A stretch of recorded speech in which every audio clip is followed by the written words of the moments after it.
Start करते हैं आज की क्लास। तो यूनिट फर्स्ट हमने कंप्लीट कर लिया था, बहुत बड़ा यूनिट था और काफ़ी बातें इसके अंदर हमने पढ़ी है ना। आगे हम आज बात करेंगे यूनिट सेकंड की। यूनिट सेकंड में हम लोग इसमें जितने भी हमारे एजुकेशन की पॉलिसीज़ वगैरह हैं उन सब के बारे में हम बात करेंगे, ठीक है। तो सेकंड जो हमारा यूनिट है वो है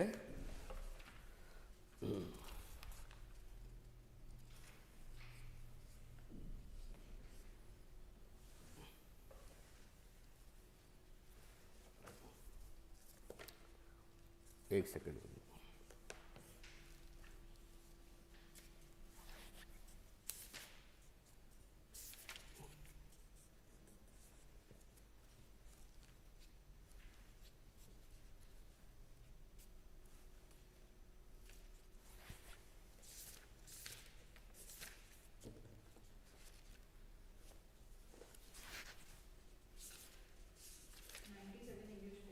एक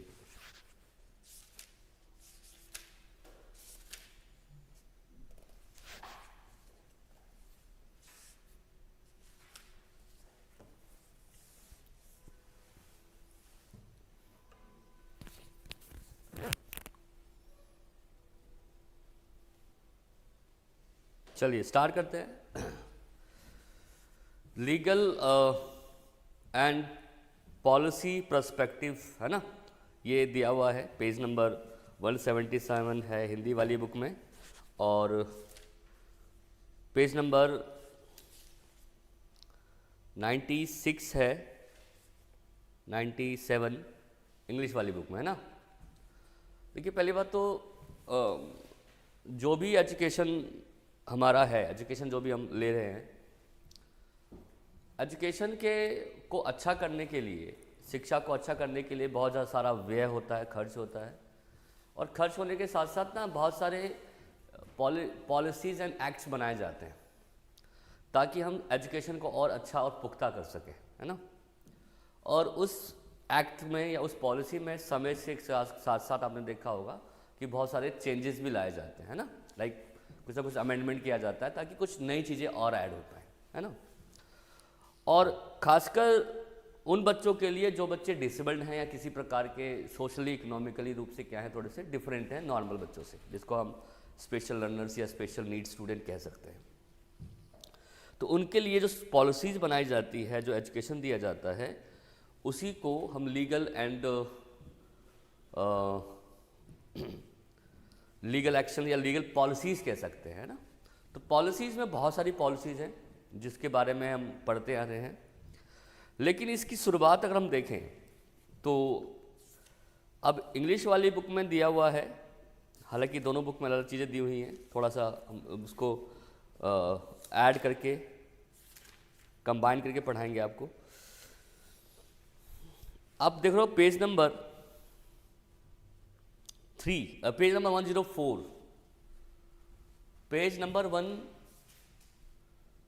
104 आपको देख पा रहे हो इंग्लिश वाली बुक के अंदर।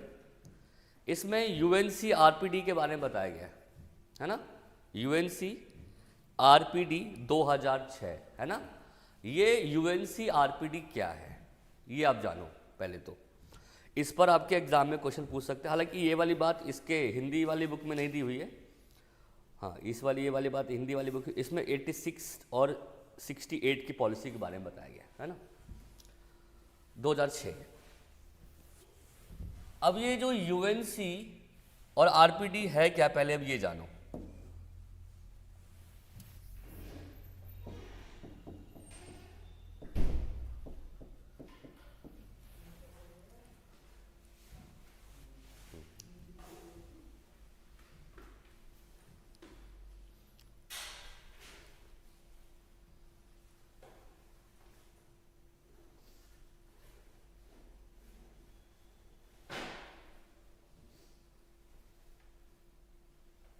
दिया तो भाई पेज नंबर 177 पे इंडिया वाली बुक में भी दिया हुआ है।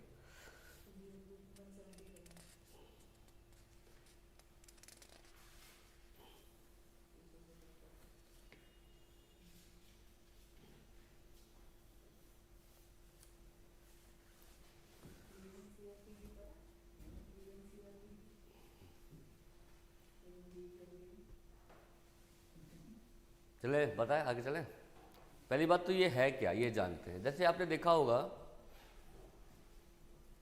हमारे देश में हेल्थ के ऊपर जो भी गाइडलाइंस आती है वो कौन देता है नेचुरली? हेल्थ WHO देता है ना।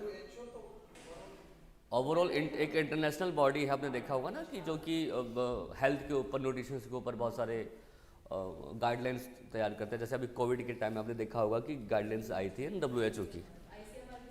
हाँ, यूनिसेफ जैसे आपने देखा, यूनिसेफ भी है जो कि हेल्थ पर काम करता है, और जहाँ पर किसी चीज़ की कमी होती है वो अवेलेबल कराता है यूनिसेफ। तो यूनिसेफ क्या है कि इंटरनेशनल बॉडी है, इंडिया इसका पार्ट है। India is a part of UNC, India is a part of WHO and UNICEF, है ना। Similarly India is also a part of UNCRPD। क्या है UNCRPD? इसको फुल फॉर्म क्या है? United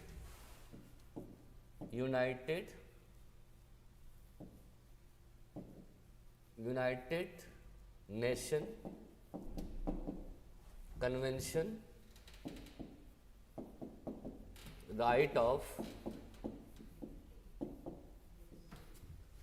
of person with disabled act, person with disabled act, ठीक है। ये 2006 में आया था। कब आया था? 2006। अब ये देखो ये करता क्या काम है। पहली बात तो इंटरनेशनल बॉडी है और India is a member of UNCRPD, ठीक है। बेसिकली ये ह्यूमन राइट्स देने की बात करता है, खासकर किन बच्चों के लिए, जो बच्चे डिसेबल्ड होते हैं। डिसेबल्ड देने का जो इंटरनेशनल राइट है वो किसका है? आपका UNCRPD का। हालांकि ये 1994 में भी पहले बनाया गया था, इसमें टाइम टू टाइम रिवाइज होता रहता है। आपने देखा होगा 1995 में, अगर आप 1994 में ये आया था, मतलब बना था पहली बार। 1995 में PWD एक्ट आया था, सुना है?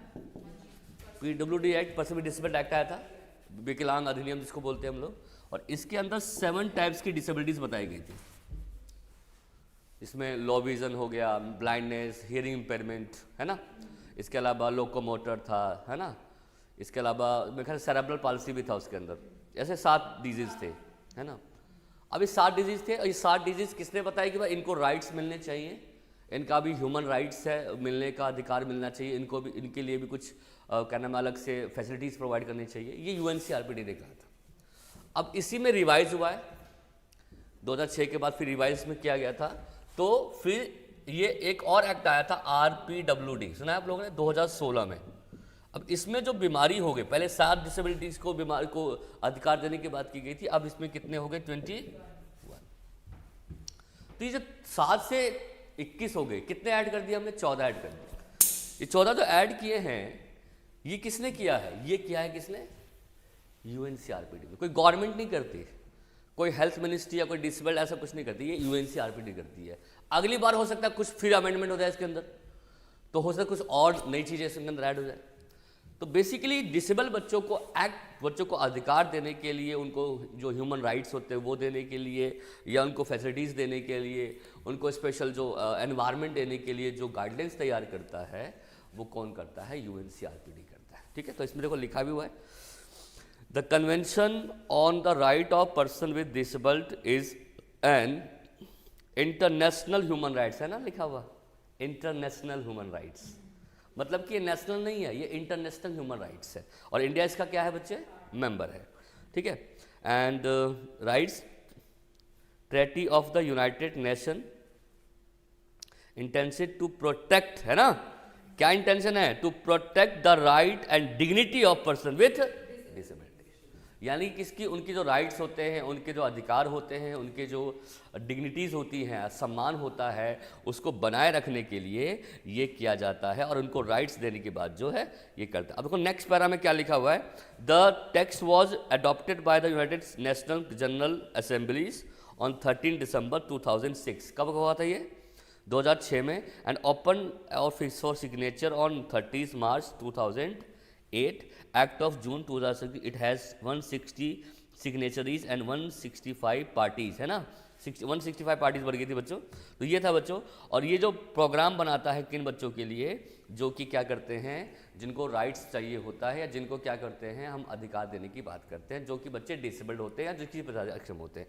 अभी पहचान करेंगे पहले, अब पहले 7 बताए, फिर आप फिर कितनी हो गई, 21 हो गई। हो सकता है अगली बार 28 कर दे, 25 कर दे, हो सकता है घटा भी दे, डिपेंड, हाँ कम भी करेंगे। हो सकता है कोई ऐसा लगे कि नहीं अब ये बच्चे ठीक हो जाते हैं या इनको कोई राइट देने की जरूरत नहीं है, तो वो हटा भी सकते हैं, ऐसी बात नहीं है। हो सकता है कि जोड़ भी दे, अगली बार हो सकता है कि 25 से लेकर 25 कर दे, 28 कर दे, कुछ भी हो सकता है। तो यूएनसीआरपीडी बहुत ज़्यादा काम करती है। अब इन्होंने कुछ आर्टिकल्स बना रखे हैं इसके अंदर, कि कुछ आर्टिकल्स हैं, उस आर्टिकल के तहत बच्चे को राइट्स दिए जाएंगे। क्या दिए जाएंगे, आर्टिकल के तहत। तो अब देखो लिखा हुआ है आर्टिकल 1, है ना, आर्टिकल 1 दिया है, define the purpose of convention. क्या पर्पस है आर्टिकल 1 में, कि भाई आर्टिकल 1 ये कहता है कि हम प्रमोट करेंगे और प्रोटेक्ट करेंगे, इंश्योर करेंगे और सभी बच्चों का डेवलपमेंट और उनको ह्यूमन राइट्स प्रोवाइड करेंगे। तो पहला जो एक्ट है, देख रहे हो ना, आर्टिकल 1 क्या कह रहा है, कि सभी बच्चों के अधिकारों को बचाया जाएगा और उनको जो है अधिकार प्रदान किए जाएंगे। जो डिसेबल बच्चे हैं उनके अधिकार को बनाए रखा जाएगा और जो भी मूलभूत अधिकार उनको मिलने चाहिए वो मूलभूत अधिकार उनको प्रदान किए जाएंगे। ये था आर्टिकल 1 में। आर्टिकल 2 और 3 क्या कहता है, देखो, है ना, लिखा है उसके जस्ट नीचे।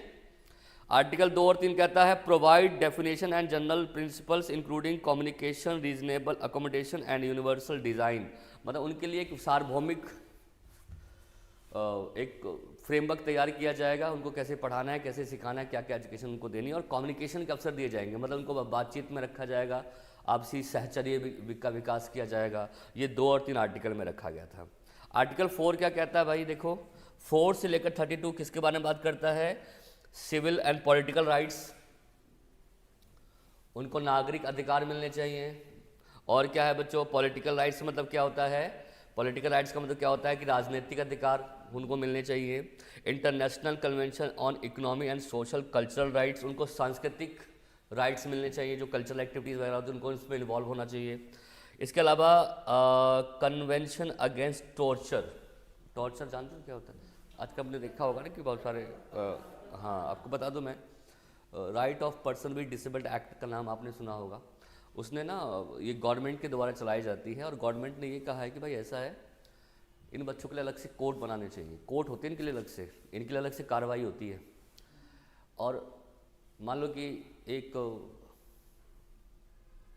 फीमेल है जो कि डिसेबल्ड है, फिजिकली डिसेबल्ड है या मेंटली डिसेबल्ड है, उसके साथ मान लो कि किसी ने फिजिकल हैरेसमेंट किया या कुछ भी रेप वेप करने का मतलब कुछ प्रयास किया, अगर उसने कह दिया कि भाई मेरे साथ ये अटेम्प्ट किया गया है, तो उस जो विक्टिम है ना, जो कि जिसने ऐसा किया है, उसकी बात नहीं सुनी जाएगी डायरेक्ट। मतलब कि 95% केसेस जो होंगे ना वो बिल्कुल मतलब आरोप लगने पर ही उस पर कानूनी कार्रवाई की जाएगी, ऐसा कोर्ट ने आदेश दिए हुए। फिजिकल हैरेसमेंट हो सकता है, वायलेंस, कुछ भी वायलेंस हो सकता है, मारा पीटी हो सकती है, कुछ भी हो सकता है, तो उसके लिए गवर्नमेंट उनको प्रॉपरली प्रोटेक्ट करेगी और उनको सारे राइट्स प्रोवाइड करेगी। अलग से कोर्ट बनाए गए हैं इसके, वहाँ उनकी कार्रवाई होगी और 90% केस इनके फेवर में होगा, ये ध्यान रखना, समझ रहे हो। बस अभी यूजीसी बिल आपने देखा है तो यही कुछ इसी प्रकार का ही है कि भाई एक बार कह दिया भैया इसने मेरे साथ कुछ हानि करी है तो उसके ऊपर कानूनी कार्रवाई।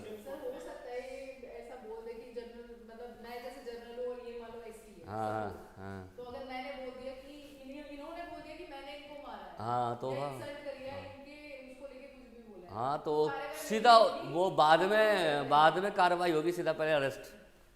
मतलब ये तो मोनोपोली हो गया, कुछ किसी का अब किसी को खुन्नस निकालनी होगी, मान लो मुझे खुन्नस निकालनी है तो मैं बोलूँगा भाई मेरे कुछ नहीं कहा था भाई, सीधा कोई कार्रवाई नहीं। तो ये तो कहीं ना कहीं लगा दी, अच्छा किया स्टे लगाया है। अब इसमें ज़रूरी थोड़ा है कि हो सकता है कि अगली बार पेज नंबर 104 है इंग्लिश वाली बुक में और पेज नंबर है 177 हिंदी वाली बुक में बच्चों, ठीक है। तो ये कहा गया था इसके अंदर। उसके बाद इसमें accessibility includes and information technology लिखा हुआ है ना बच्चे। एक्सेसिबिलिटी का मतलब क्या होता है, उपलब्धता, एक्सेस उनके लिए जो भी चीज़ें होंगी ना एसेसिबल होंगी, मतलब उनके पहुंच के अंदर रखी जाएंगी। पब्लिक एसेसिबिलिटी होगी, है ना, गवर्नमेंट एसेसिबिलिटी होगी। जैसे मान लो आपने कभी देखा होगा किसी like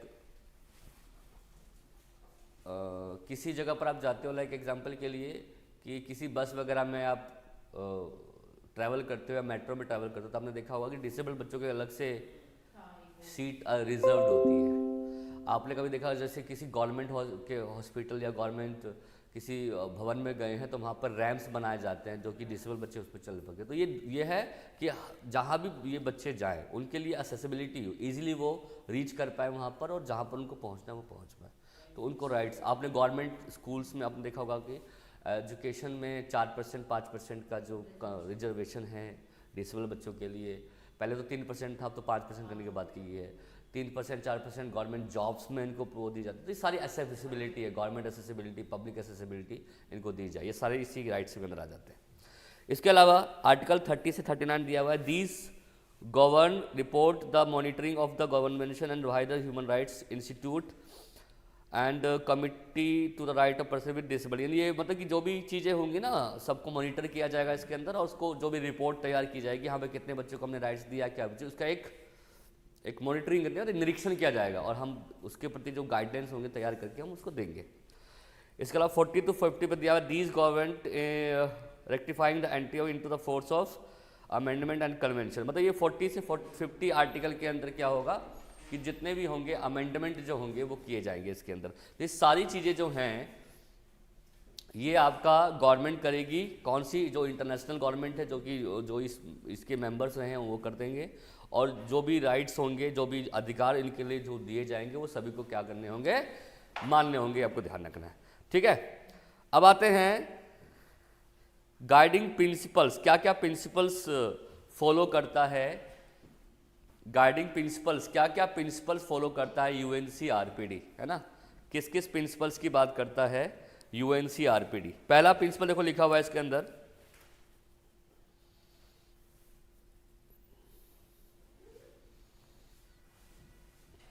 respect for inherited dignity, individual autonomy. पहला क्या है, रिस्पेक्ट करना है बच्चों के जो जैविक गुण होते हैं उनको, और यूनिवर्सल ऑटोनॉमी, इंडिविजुअल ऑटोनॉमी मतलब कि सभी को व्यक्तिगत स्वायत्ता मिलनी चाहिए।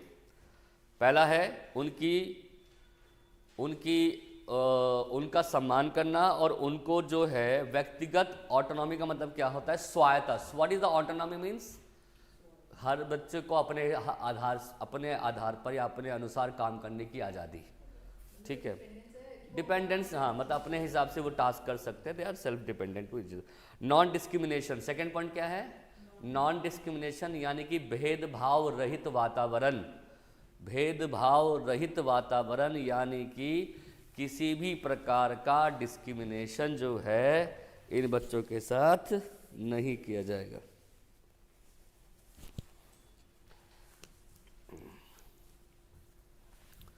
No any kind of discrimination for these children. Next point है respect for difference and accept of persons with disabled as a part of human diversity and humanity.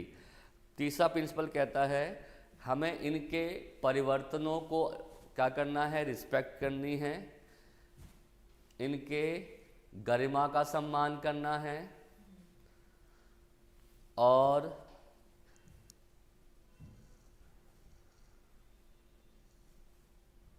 मानवता का पालन करना है। ह्यूमैनिटी मतलब कहता है मानवता, मतलब मानवता होने कि उनके भी कुछ अधिकार होते हैं भाई, उनके कुछ ज़िंदगी राइट्स होते हैं, उनको हम क्या करेंगे, पोषित करेंगे। नेक्स्ट पॉइंट है equality of opportunity. Equality of opportunity क्या कि सभी को समान रूप से अधिकार दिए जाएंगे, equal rights you can say, है ना, सभी को समान सीखने के अवसर। तो उसकी अगला पॉइंट है एसेसिबिलिटी। एसेसिबिलिटी मतलब ये है कि सुविधाएं उन तक पहुंचाई जाएंगी, जो भी सुविधाएं होंगी, स्पेशल नीड्स जो होंगी उनको उनकी तक पहुंचाई जाएंगी, ये है एसेसिबिलिटी। एंड अगला पॉइंट है equality between man and women, मतलब पुरुष और स्त्री दोनों को समान अधिकार। कुछ लोग ऐसा सोचते हैं कि यूएनसीआरपीडी केवल जो मैन होते हैं उनके राइट्स की बात करता है। नहीं भाई, सबकी।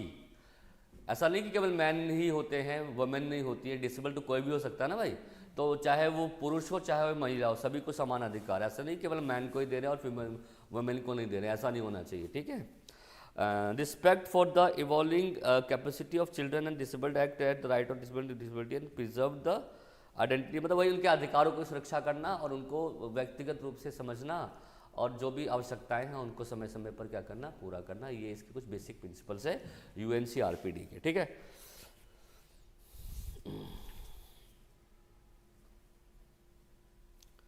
ये सारे पॉइंट है, ये आपको याद रखना है। अब देखो ये जो जितने भी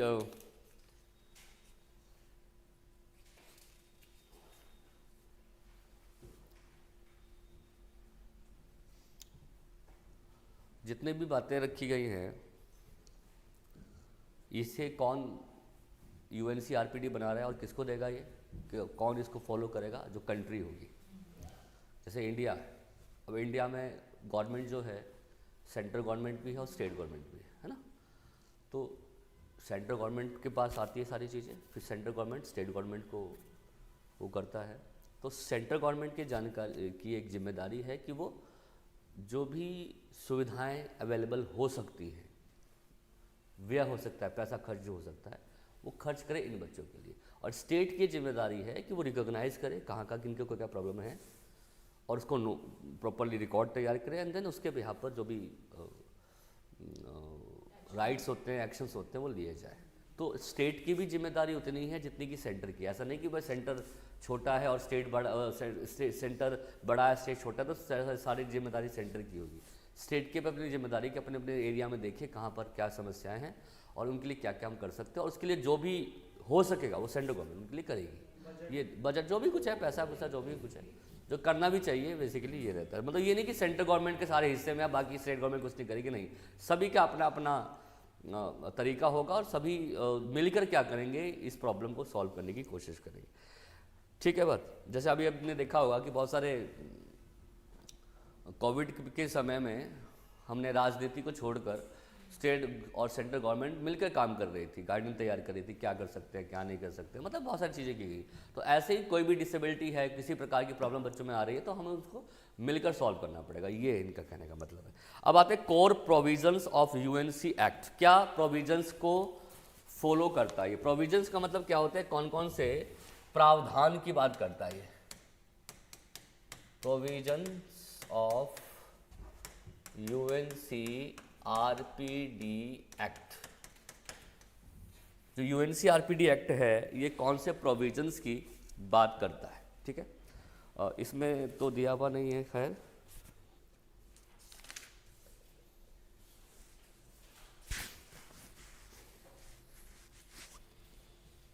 देखो दिया हुआ ना यहाँ पर, देखो ये बात हमने पढ़ी है ना, ये गाइडिंग प्रिंसिपल्स, ये हिंदी वाली बुक में दिया हुआ है 178 पे,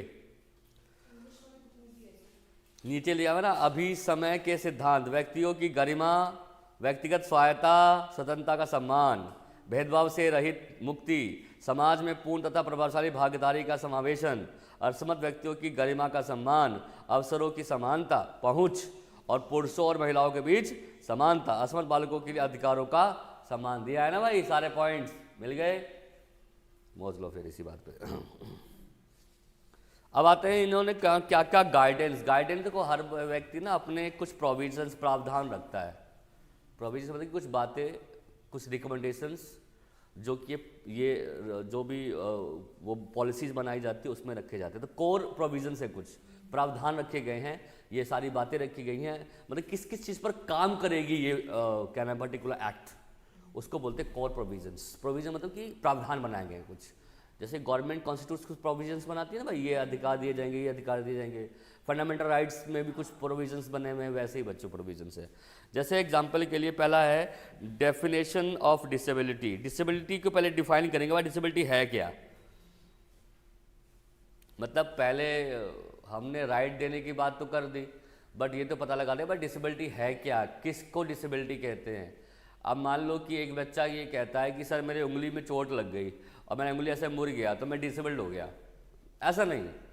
ऐसे तो बहुत सारे व्यक्ति डिसेबल्ड को वाला सर्टिफिकेट बना लेंगे और राइट्स ले लेंगे, ऐसा नहीं है। अच्छा एक चीज़ और, 40% बेंचमार्क सेट किया गया है। कितना मार्क बेंचमार्क? कि भाई वो जो प्रॉब्लम जो बता रहे हो ना आप, 40% आपके अंदर होनी चाहिए, ऐसा नहीं 40% वाले बच्चों को ही राइट्स मिलेगा। हालांकि 40% से कम वाले को भी मिलता है, बट 40% बेंचमार्क सेट किया गया है, वो प्रॉब्लम आपके अंदर होनी चाहिए। जैसे मान लो कि आपने बोला कि सर मैं जन्म से ही एक पैर से नहीं चल पा रहा हूँ, एक पैर से चल पा रहा हूँ, तो पहले प्रॉपर आपकी टेस्टिंग होगी, चेकिंग किया जाएगा, फिर देखा हाँ भाई ये प्रॉब्लम है, तो फिर आपको फिर जो भी इनके अकॉर्डिंग राइट्स होते हैं वो प्रोवाइड किए जाएंगे। ऐसा नहीं कि उंगली में चोट लगी पहुँच गई कि उंगली ख़राब हो गई मेरे को राइट्स दे दो, ऐसा। हाँ हाँ, वैसे पैर काट लिया ना उसने तो उसको फिर राइट मिलेगा, क्योंकि एक अपंग हो गया ना, क्रिपल्ड हो गया, वो क्रिपल्ड हो गया तो फिर तो ऑब्वियस बात उसको फिर, हाँ वो जानबूझ के क्या होगा ना,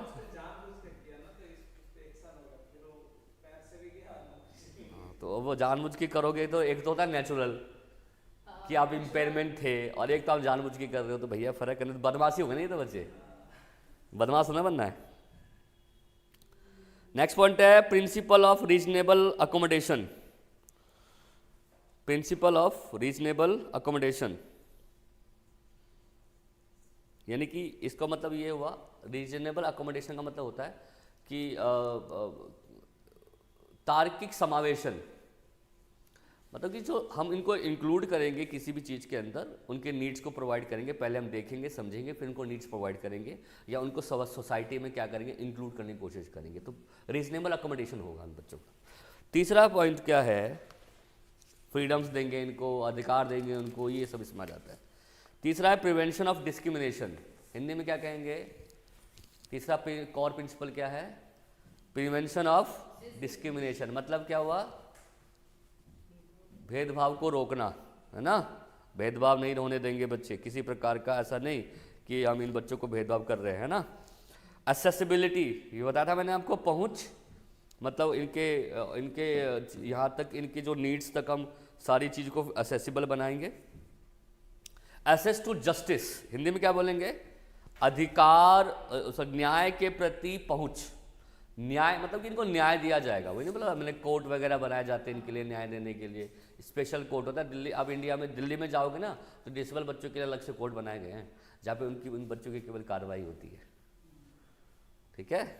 और राइट ऑफ एजुकेशन इसी में आ जाएगा, राइट ऑफ जस्टिस इसी में आ जाएगा, और स्टेट की भी जिम्मेदारी होगी कि वो इन बच्चों की पहचान करे और इनको राइट्स प्रोवाइड करे। इनकी देखो स्टेट की क्या जिम्मेदारी है, एजुकेशन प्रोवाइड करना इन बच्चों को, है ना, एजुकेशन प्रोवाइड करना, जो भी चीज़ें रिसोर्स हैं, जो भी सुविधाएं हैं वो प्रदान करना, इनके लिए टीचिंग ट्रेनिंग प्रदान करना, टीचिंग ट्रेनिंग भी होती है ना बच्चों, आपने देखा आरसीआई वगैरह जो करता है, आरसीआई तो इंडिया के अंदर ही है ना, आरसीआई का काम है भैया इसको एजुकेशन देना किन बच्चों को, जो डिसेबल बच्चे होते हैं, ठीक है। और जो ट्रेनिंग बोर्ड होता है, जो रेगुलेटरी बोर्ड होती है इंडिया के अंदर, जैसे एनसीटी हो गया, आरसीआई हो गया, ये सब क्या करेगी, उनके लिए एजुकेशन प्रोवाइड करेगी, ट्रेनिंग देगी। साथ साथ में वोकेशनलाइजेशन किया जाएगा, मतलब वोकेशनल ट्रेनिंग मतलब क्या होता है कि इनको पढ़ाने के साथ साथ कुछ व्यावसायिक शिक्षा भी प्रदान की जाएगी, ताकि बच्चे आराम से अपने जीवन को जी सकें।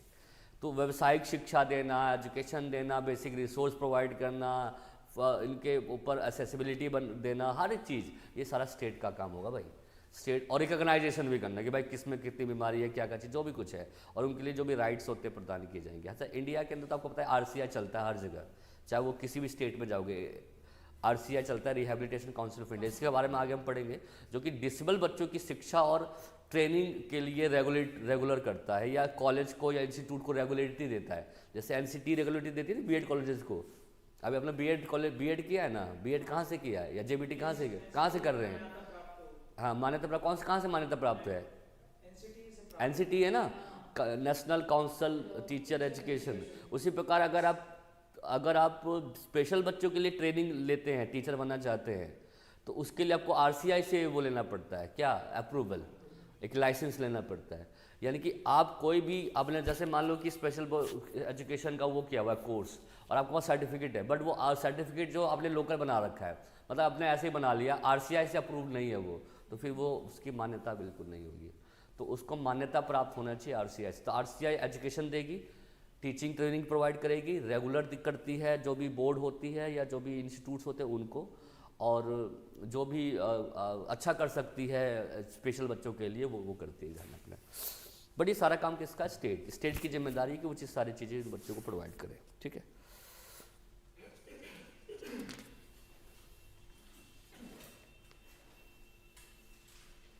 अब लिखो स्टेट की वैसे क्या क्या भूमिका होती है। देखिए स्टेट की क्या भूमिका है। Role of state in the special education, है ना। स्टेट की क्या जिम्मेदारी है एक बार वो देख लो। हालांकि इसमें ना उतना अच्छा नहीं दे रखा हिंदी वाली बुक में, इंग्लिश वाली बुक में अच्छा दिया हुआ है।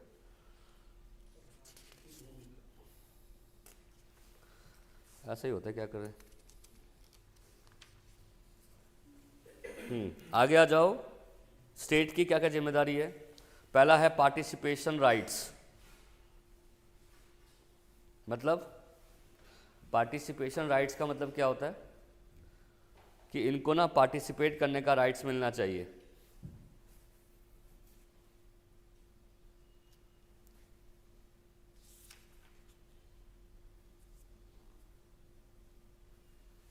नेक्स्ट पॉइंट है रिहैबिलिटेशन सेंटर्स ओपन करना, है ना। जो पुनर्निर्वास केंद्र, पुनर्निर्वास केंद्र नहीं खोले जाते हैं बच्चों के लिए स्कूल्स में। वर्क एंड एम्प्लॉयमेंट, नहीं, काम और जो उनके लिए बेरोजगार होते हैं वो। ठीक है, सोशल प्रोटेक्शन, सामाजिक सुरक्षा, right to vote. Right to vote मतलब वोट देने का अधिकार, हाँ, ये सब मिलेगा बच्चों को। अब आ जाते हैं नेशनल एजुकेशन पॉलिसी। तो एग्जाम में क्वेश्चन आ सकता है describe in short about UNC-RPD। Question लिखो क्या बनेगा, describe in detail about UNC-RPD।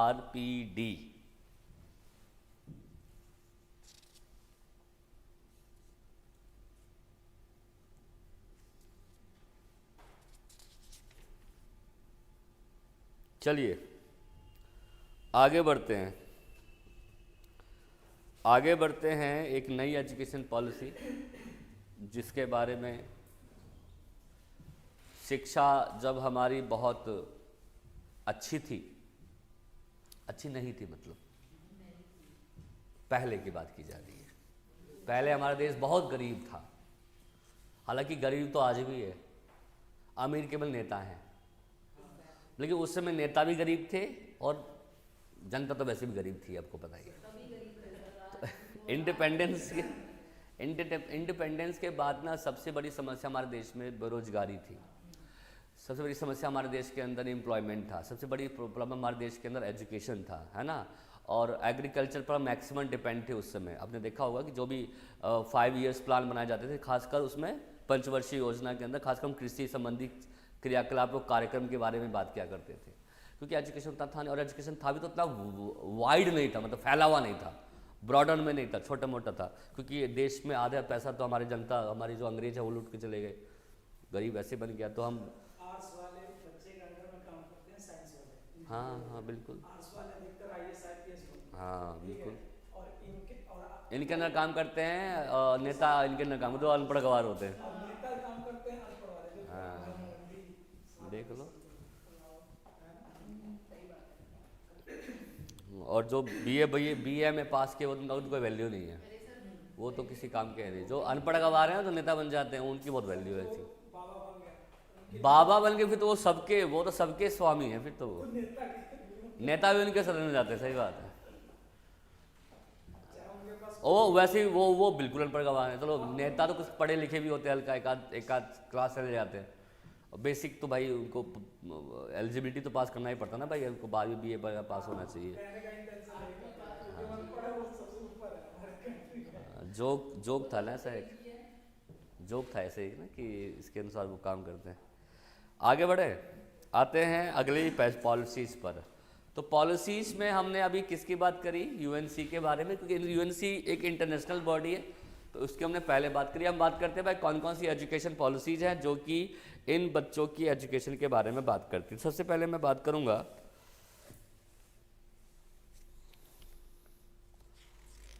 1968 national education policy है ना, ये इस बार एग्जाम में क्वेश्चन एग्जाम में आ सकता है आपके। कौन सी? बिल्कुल पूछते हैं। National education policy 1968, national education policy 86, national education policy हो गया। उसके बाद पीओए प्रोग्राम ऑफ एक्शन सुना होगा आप लोगों ने 1992, ठीक है बात।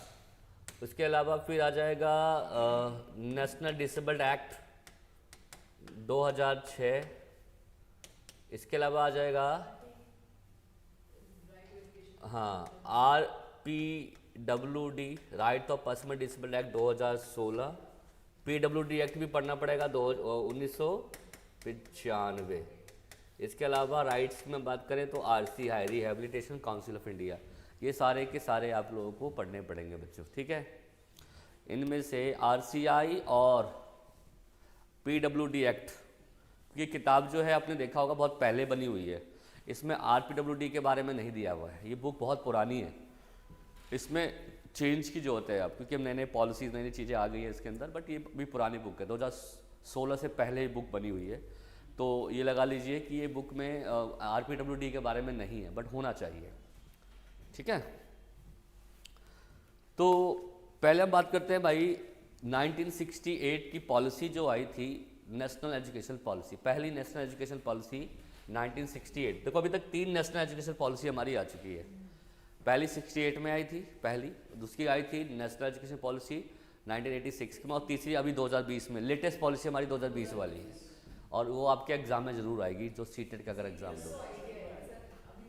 इसको रट लो अच्छे तरीके से, समझ लो, और क्योंकि आएगी भी। हालांकि हाफ टाइम ख़त्म हो चुका है बोलने का, 2020-30 तक का टाइम था ना, 2030 तक सब कुछ हम बना देंगे, GER ग्रोस एनरोलमेंट रेशियो को बढ़ा देंगे। तो 5 साल तो निकल चुके हैं, अब अगले 5 साल बाकी है। देखो अगले 5 साल में 2 साल तो वो हाँ इलेक्शन आएगा ना जब, उसके बाद देखना फिर कितने अच्छे तरीके से सब काम करने लग जाएंगे। अभी तो सब इलेक्शन में सब कुछ होता है।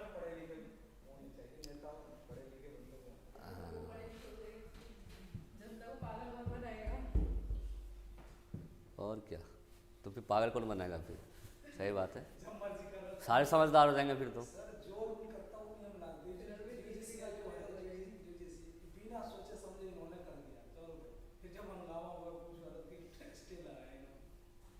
ये सोचते कि अच्छा आरक्षण अब खत्म होना चाहिए, क्योंकि अब वो स्टेट आ चुकी है कि जब SC/STs को भी अब वो दर्जा मिल चुका है कि हाँ वो जा सकते हैं। अब नॉर्मली जैसे आप जनरल कैटेगरी के हो, मैं ST से बिलोंग करती हूँ, तो उसमें होगा क्या? अब ST हो से नहीं सर, मैं जनरल जनरल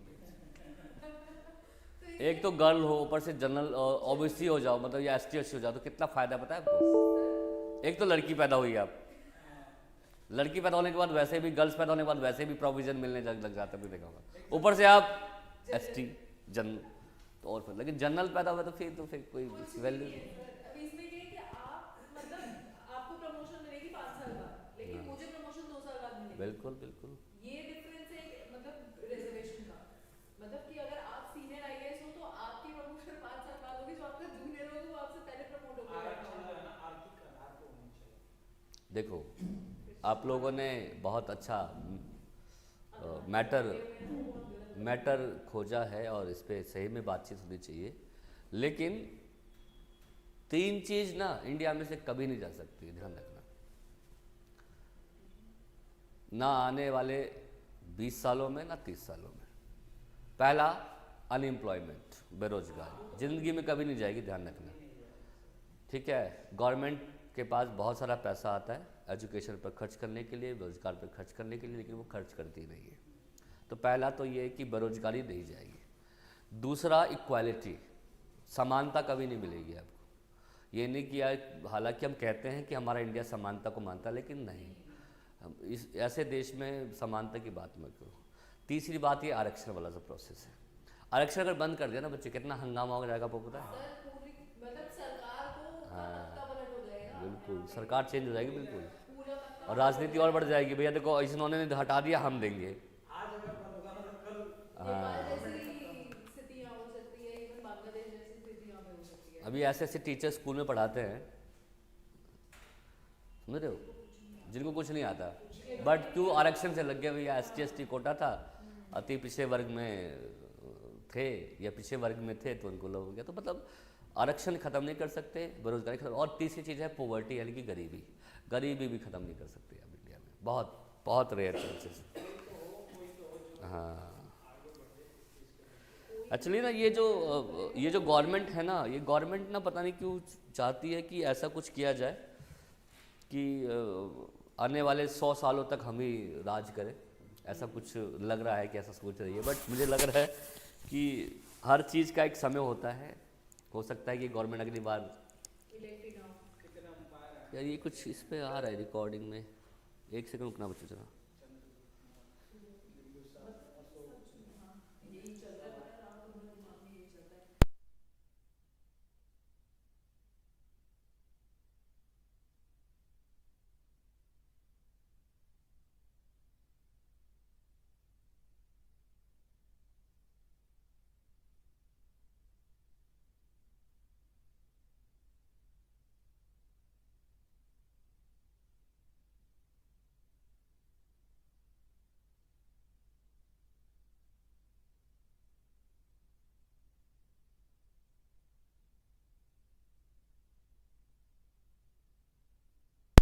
चलो देखो आगे, तो 1968 की पॉलिसी आई थी बच्चों, 68 में पहली नेशनल एजुकेशन पॉलिसी आई थी, जिस समय देश के प्रधानमंत्री इंदिरा गांधी जी थी। देखो जो भी नेशनल पॉलिसी आती है ना, वो सेंट्रल गवर्नमेंट के गाइडलाइंस पे काम करता है, और उस समय मिनिस्ट्री होती है, मिनिस्ट्री मतलब कि एजुकेशन मिनिस्ट्री बनाई जाती है ना। तो जब ये पॉलिसी आई थी ना, तो उस समय POA था, मतलब सॉरी POA कह रहा हूँ, MOE का मतलब क्या था, मिनिस्ट्री ऑफ एजुकेशन। क्या था? Ministry of education. जो भी सेंट्रल, जो भी कुछ राष्ट्रीय नीति आती है ना बच्चे, तो वो सेंट्रल गवर्नमेंट बनाती है, और वो किसके कौन से गाइडेंस, किसके गाइडेंस पे करती है, जो मिनिस्ट्री होती है। MOE जिसको बोलते हैं, जिसके पर्टिकुलर एक चेयरमैन होते हैं। अभी कौन थे, अभी जो नई MOE आई है उसके कौन चेयरमैन है? मिनिस्टर ऑफ एजुकेशन के शिक्षा मंत्री कौन है, जो सेंटर में अभी UGC बिल को लेकर जो था, किसने किया था, किसने रखा था प्रावधान ये सारा बातें? अभी जो UGC बिल का वो कहा था कि एजुकेशन ऐसा होगा, ये होगा, इस प्रकार से होगा, किसने बिल रखा था संसद के अंदर? धर्मेंद्र प्रधान, शिक्षा मंत्री, मिनिस्टर है वो। किस चीज़ के मिनिस्टर है? एजुकेशन है। और एजुकेशन में किस उनका केंद्र, उसका नाम क्या है? MOE तो हुआ, मिनिस्ट्री ऑफ एजुकेशन। उस मिनिस्ट्री ऑफ, हाँ, वो मिनिस्ट्री ऑफ एजुकेशन में जो मेन है वो आपके कौन है? हाँ हाँ ठीक है, 2020 में जो नई मिनिस्ट्री जो है वो बनी है। देखो सर, तो जो भी राष्ट्रीय शिक्षा नीति आती है ना, नेशनल करिकुलम, जो नेशनल पॉलिसी ऑफ एजुकेशन आता है, वो सेंट्रल गवर्नमेंट के अंदर काम करती है, पहली बात। तो दूसरी बात, उसका जो वो होता है क्या, मुखिया जो होता है मेन, जो वो हमारा प्रधानमंत्री होते हैं, उस समय इंदिरा गांधी थी, और उनका एक अध्यक्ष बनाया जाता है उस MOE का। जैसे अभी अध्यक्ष कौन बनाया था आपका, वैसे उस समय अध्यक्ष बनाया गया था। अध्यक्ष कौन बना था इसका पता है आपको? कौन इसका चेयरमैन था, कौन इसको चला रहा था? तो NEP जो है, NPE भी लिख सकते हो उसको आप, 1968 के अंदर जो उस समय इसके चेयरमैन थे, उसका नाम था DS कोठारी। ठीक है, DS कोठारी का नाम सुना आप लोगों ने? भाई देखो, 3 व्यक्ति का नाम ना बड़ा याद रखना आप लोग, 3 व्यक्ति का नाम ना जीवन में कभी मत भूलना, जिन्होंने शिक्षा जगत में चेंज लेके आए हैं। एक उसमें नाम है DS कोठारी, दौलत सिंह कोठारी, काफ़ी लंबे समय तक उन्होंने एजुकेशन पे काम किया है बच्चों। दूसरा जो है नाम आता है यशपाल का, प्रोफेसर यशपाल, जिन्होंने लर्निंग को अच्छा किया था, और NCF 2005 जो आप पढ़ते हो, वो यशपाल कमेटी के द्वारा ही बनाया गया है। और अभी जो 2009 की पॉलिसी आई थी ना, RTA जो आया था, उसमें जो चंद्र कुमार थे, उन्होंने भी अच्छा काम किया। तो ये ऐसे लोग हैं जिन्होंने शिक्षा पर अच्छा काम किया है बच्चों। इसमें सबसे पहले पहल करी थी किसने? उसका नाम था DS कोठारी, दौलत सिंह कोठारी। तो उन्होंने पहले ना अपनी एक पॉलिसी लेके आए थे, आपको बता दूं मैं, अपनी एक फ्रेमवर्क लेके, अपनी एक मतलब एक रिकमेंडेशंस लेके आए थे, कमेटी लेके आए थे। उसका नाम था नेशनल एजुकेशन कमीशन। क्या नाम था उसका? नेशनल एजुकेशन कमीशन, जिसको कोठारी कमीशन के नाम से भी जानते हैं। किसके नाम जानते हैं? हाँ, उसका नाम क्या था? हाँ, नेशनल एजुकेशन कमीशन। एक ऐसा कमीशन तैयार किया था जो कि नेशनल लेवल की एजुकेशन को काम करता है ना, नेशनल एजुकेशन कमीशन के नाम से था ये। और ये कोठारी कमीशन भी इसको हम बोल सकते हैं। और ये आपका आया था 1964-66 में। और इसी कमीशन के गाइडलाइंस को, सारी बातों को, रिकमेंडेशंस को कहाँ पर रखा गया बच्चों? पहली नेशनल एजुकेशन पॉलिसी के अंदर। तो अभी लगा लीजिए, ये जो कमेटी आई थी, ये जो मतलब फ्रेमवर्क आया था या जो कमीशन आया था, इसकी 99% बात को किस में रखा गया था बच्चों? नेशनल एजुकेशन पॉलिसी के अंदर। क्या क्या बात रखी गई, जो शिक्षा में क्या क्या सुधार ला सकते हैं हम लोग, क्या क्या। और क्योंकि देखो DS कोठारी जो थे ना, वो ऐसे किसी चीज़ के बारे में बताते। इन्होंने स्कूल बाय स्कूल विजिट किया, वहाँ पे क्या क्या समस्याएं बच्चों होती है, क्या क्या चीज़ हमें होनी चाहिए, क्या क्या रखनी चाहिए, उन सब पर उन्होंने काम किया था बच्चों। तो क्या क्या चीज़ उनको लगा कि भाई हमें एजुकेशन में डालना चाहिए पॉलिसी के अंदर, उन सब के बारे में बात की। और अच्छे अच्छे पॉइंट जो हम आज भी पढ़ते हैं।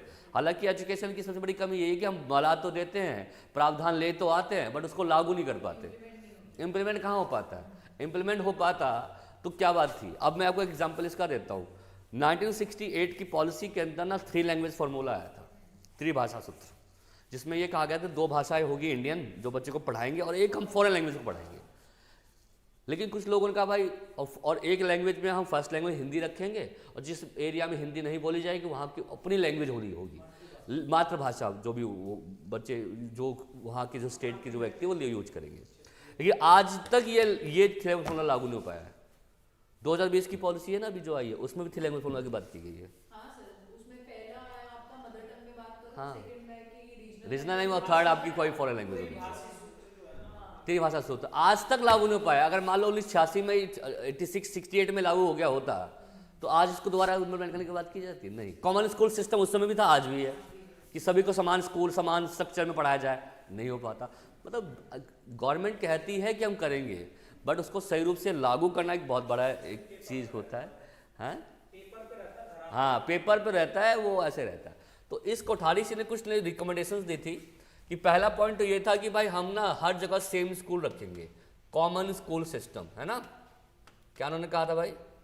कॉमन स्कूल सिस्टम, सबके लिए समान स्कूल होंगे, और सबको एक ही जैसे स्कूल, एक ही स्ट्रक्चर के अंदर हम क्या करेंगे? पढ़ाएंगे। तो कॉमन स्कूल क्या रहेगा?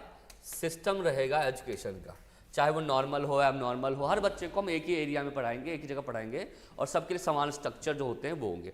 और स्ट्रक्चर क्या रहेगा एजुकेशन का? वो रहेगा 10+2+3। सुना आप लोगों ने? 10+2+3। 10 साल की होगी प्राइमरी और सेकेंडरी एजुकेशन, 2 साल की होगी हमारी हायर सेकेंडरी एजुकेशन, और 3 साल का होगा डिग्री एजुकेशन, जो 2020 तक हमने यूज किया है।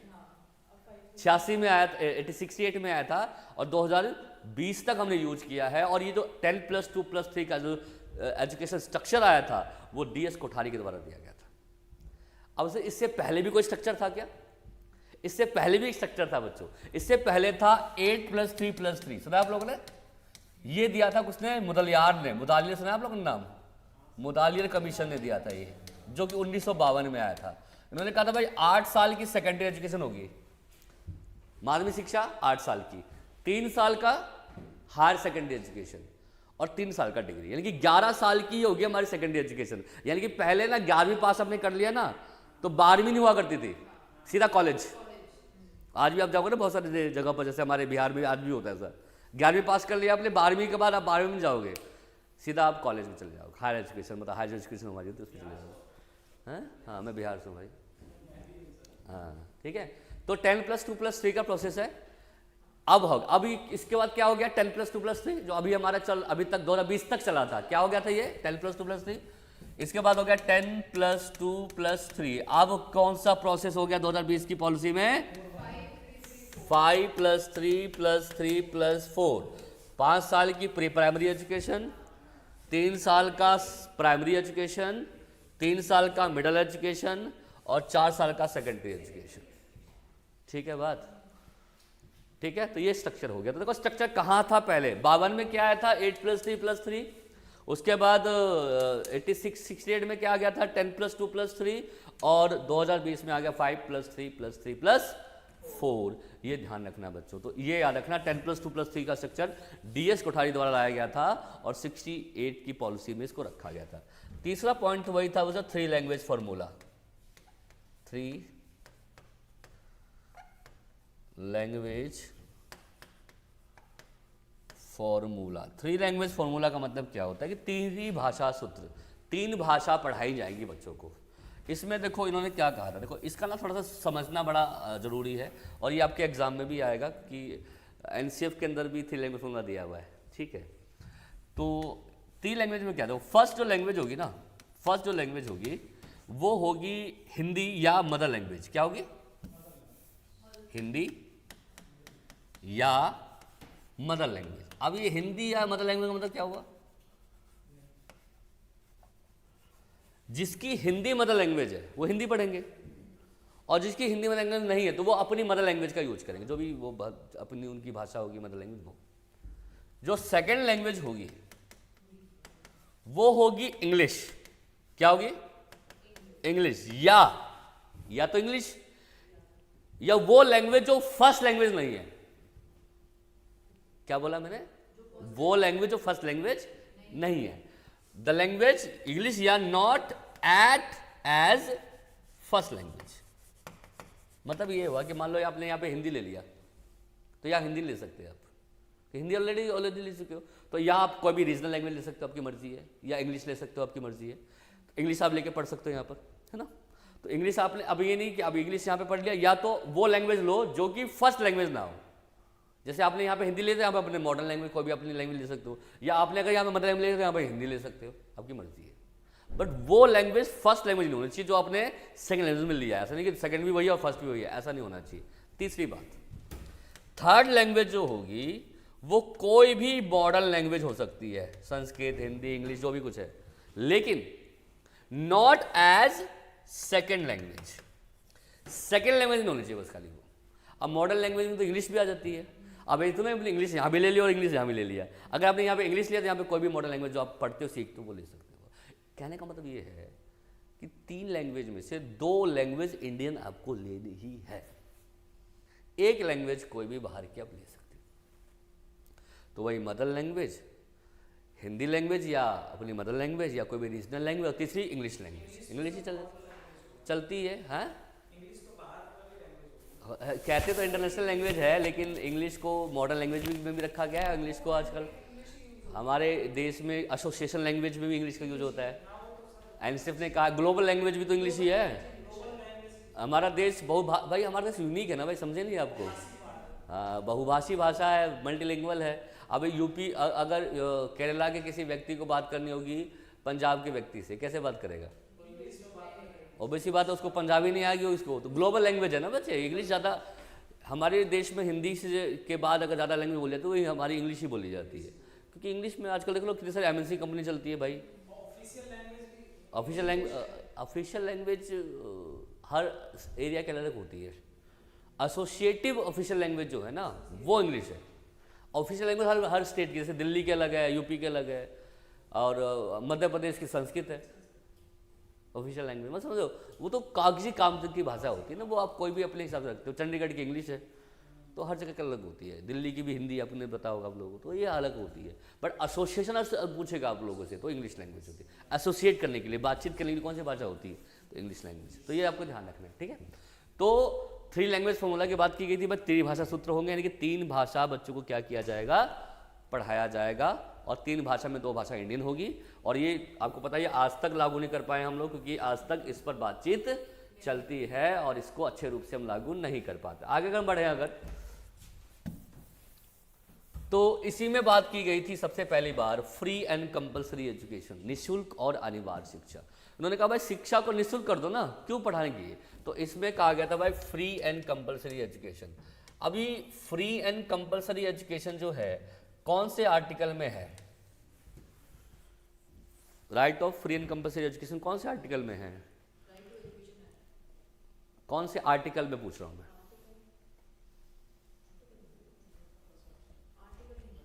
Article 21A। 21A में है ना भी हमारा राइट टू एजुकेशन। बट पहले जब फ्री ऑफ कंपलसरी एजुकेशन आया था ना, तो अमेंडमेंट बहुत सारे हुए थे, तो वो इससे पहले ना ये 45 आर्टिकल में था। किसमें था? जब इस समय में 45 आर्टिकल में था। कौन सा आर्टिकल में था? 45 में। अभी किस में आ गया है? 21A में। क्योंकि अमेंडमेंट होते रहते थे तो आर्टिकल चेंज करते रहते हैं। लेकिन जब पहली बार इसको फ्री कॉमर्स एजुकेशन वाले की बात की थी तो कौन सा आर्टिकल में रखा गया था? आर्टिकल 45 में। ठीक है, अब भी 45 आर्टिकल है, आज भी है, बट अब ये 45 आर्टिकल में सारे बच्चे नहीं आते। मैं बता दूं तो उसमें क्या कहता भाई, देखो 45 आर्टिकल में कहता कि 0 से लेकर 14 साल तक के बच्चों को फ्री एंड कंपल्सरी एजुकेशन दिया जाएगा। कब तक? 0 से लेकर 14 साल तक के बच्चे को फ्री एंड कंपल्सरी एजुकेशन, निःशुल्क और अनिवार्य शिक्षा दी जाएगी। किन बच्चों को? जो जन्म के बाद से लेकर बच्चे जो 14 साल तक। अब 45 आर्टिकल में तो ये था। अब जो है, अब जब ये अमेंडमेंट हुआ 86 वाला, कौन सा? 86 अमेंडमेंट जो हुआ, तो उसमें क्या हुआ कि 45 आर्टिकल में तो उसको डाल दिया जो बच्चे 0 से लेकर 6 साल के हो, यानी कि ईसीसी वाले बच्चे, अर्ली चाइल्डहुड केयर एजुकेशन। जो ईसीसी वाले बच्चों की एजुकेशन होती है ना, वो कौन से आर्टिकल में आ गया? 45 में। और 6 से लेकर 14 ईयर के बच्चे को कौन से आर्टिकल में डाल दिया? 21A में। अब सर्च कर लेना, आपको मिल जाएगा। हाँ, 6 to 14 वाले बच्चे को 21A में डाल दिया गया है और 0 से 6 वाले बच्चे को आर्टिकल 45 में। मतलब कि उनको अधिकार मिलने चाहिए, पढ़ने लिखने का अधिकार। 6 अर्ली चाइल्डहुड वाले बच्चों को तो कौन से में आ जाएंगे वो बच्चों? आर्टिकल 45। ठीक है, तो 45 आर्टिकल खत्म नहीं किया है, इसमें वही वाले बच्चे आ जाते हैं जो कि ईसीसी वाले होते हैं, अर्ली चाइल्डहुड केयर एजुकेशन, पूर्व जो बाल्यकाल शिक्षा जो कार्यक्रम होता है उसके अंदर आ जाते हैं। ठीक है, तो ये याद रखना। बट उसमें 45 आर्टिकल था कि इसमें कहता था देखो एजुकेशन को एकदम क्या करो, फ्री करो, और भाषा, मातृभाषा में शिक्षा होनी चाहिए। और क्या था इसके अंदर, मैं बता दूं आप लोगों को, कुछ और बातें भी रखी गई थी। फ्लेक्सिबिलिटी इन एग्जामिनेशन, परीक्षा में लचीलापन होना चाहिए। मतलब एग्जामिनेशन सिस्टम में चेंज करते रहे हम लोग बच्चों, है ना। लिखोगे नेक्स्ट पॉइंट क्या है? Flexibility in examination. Curriculum modification, पाठ्यक्रम में परिवर्तन। देखो करिकुलम ना, देखो क्लास, आपको पता है हमारा इंडिया वैसे भी डाइवर्स कंट्री है। डाइवर्स का मतलब क्या होता है कि अलग प्रकार के लोग होते हैं, बच्चे हैं। अब तीनों बच्चों को मैं सेम तरीके से ना पढ़ा सकता हूँ, सेम एक्टिविटी ना पढ़ा सकता हूँ। अब कुछ बच्चे हियरिंग इंपेयरमेंट होते हैं, सुनने में असमर्थ होते हैं, कोई देखने में असमर्थ होता है, तो हर बच्चे के लिए same strategy, same planning, same curriculum से नहीं पढ़ा सकते हम। तो हमें करिकुलम में क्या करते रहना है? फ्लेक्सिबल रखना है। फ्लेक्सिबल मतलब क्या होता है? चेंज करते रहे जिसके अंदर, तो मॉडिफिकेशन होना चाहिए। मतलब कि करिकुलम में, पाठ्यक्रम में हम बच्चों की नीड्स के अनुसार क्या करते रहे? चेंज करते रहे। ये इस प्रोविजन में रखा गया था। इसके अलावा यूज ऑफ टेक्नोलॉजी, हालांकि टेक्नोलॉजी उसमें आई तो नहीं थी, खैर एक सेकंड रुक जाओ। हाँ, यूज ऑफ टेक्नोलॉजी, टेक्नोलॉजी जो है वो क्या नाम है आपका, इंट्रोड्यूस किया जाएगा, नई सीखने की टेक्नोलॉजी लाई जाएगी, बट उस समय तो उतना ज़्यादा नहीं था। और सबसे इंपॉर्टेंट बात थी special education, establishment of special education. लिखिए, स्टैब्लिश किया जाएगा special education, special education and special schools. देखो इसमें लिखा भी हुआ है, 7वीं पंचवर्षीय योजना थी ना, 7th 5-year प्लान, उसमें 400 स्कूल स्थापित किए गए थे स्पेशल एजुकेशन के लिए, 400 स्कूल्स। किसमें? 7th 5-year plan. उसके बाद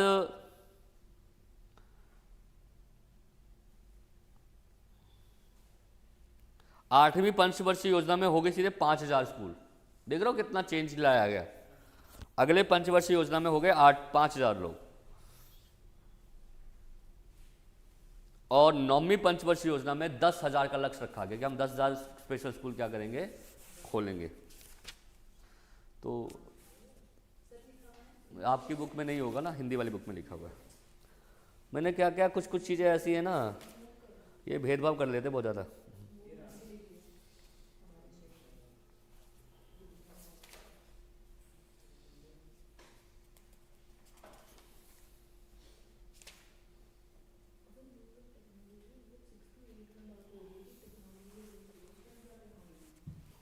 बात की गई थी, बात करने में क्या जा रहा है? टेक्नोलॉजी कब आई थी एजुकेशन में, बताओ कौन सी पॉलिसी में? टेक्नोलॉजी आई कब थी? 86 में आई थी। आईटी, इंफॉर्मेशन टेक्नोलॉजी, जब कंप्यूटर पहली बार इंट्रोड्यूस किया गया था, है ना, 86 की पॉलिसी में आई थी। चलो उसकी लेगेसी है, ये चीज़ ध्यान रखना।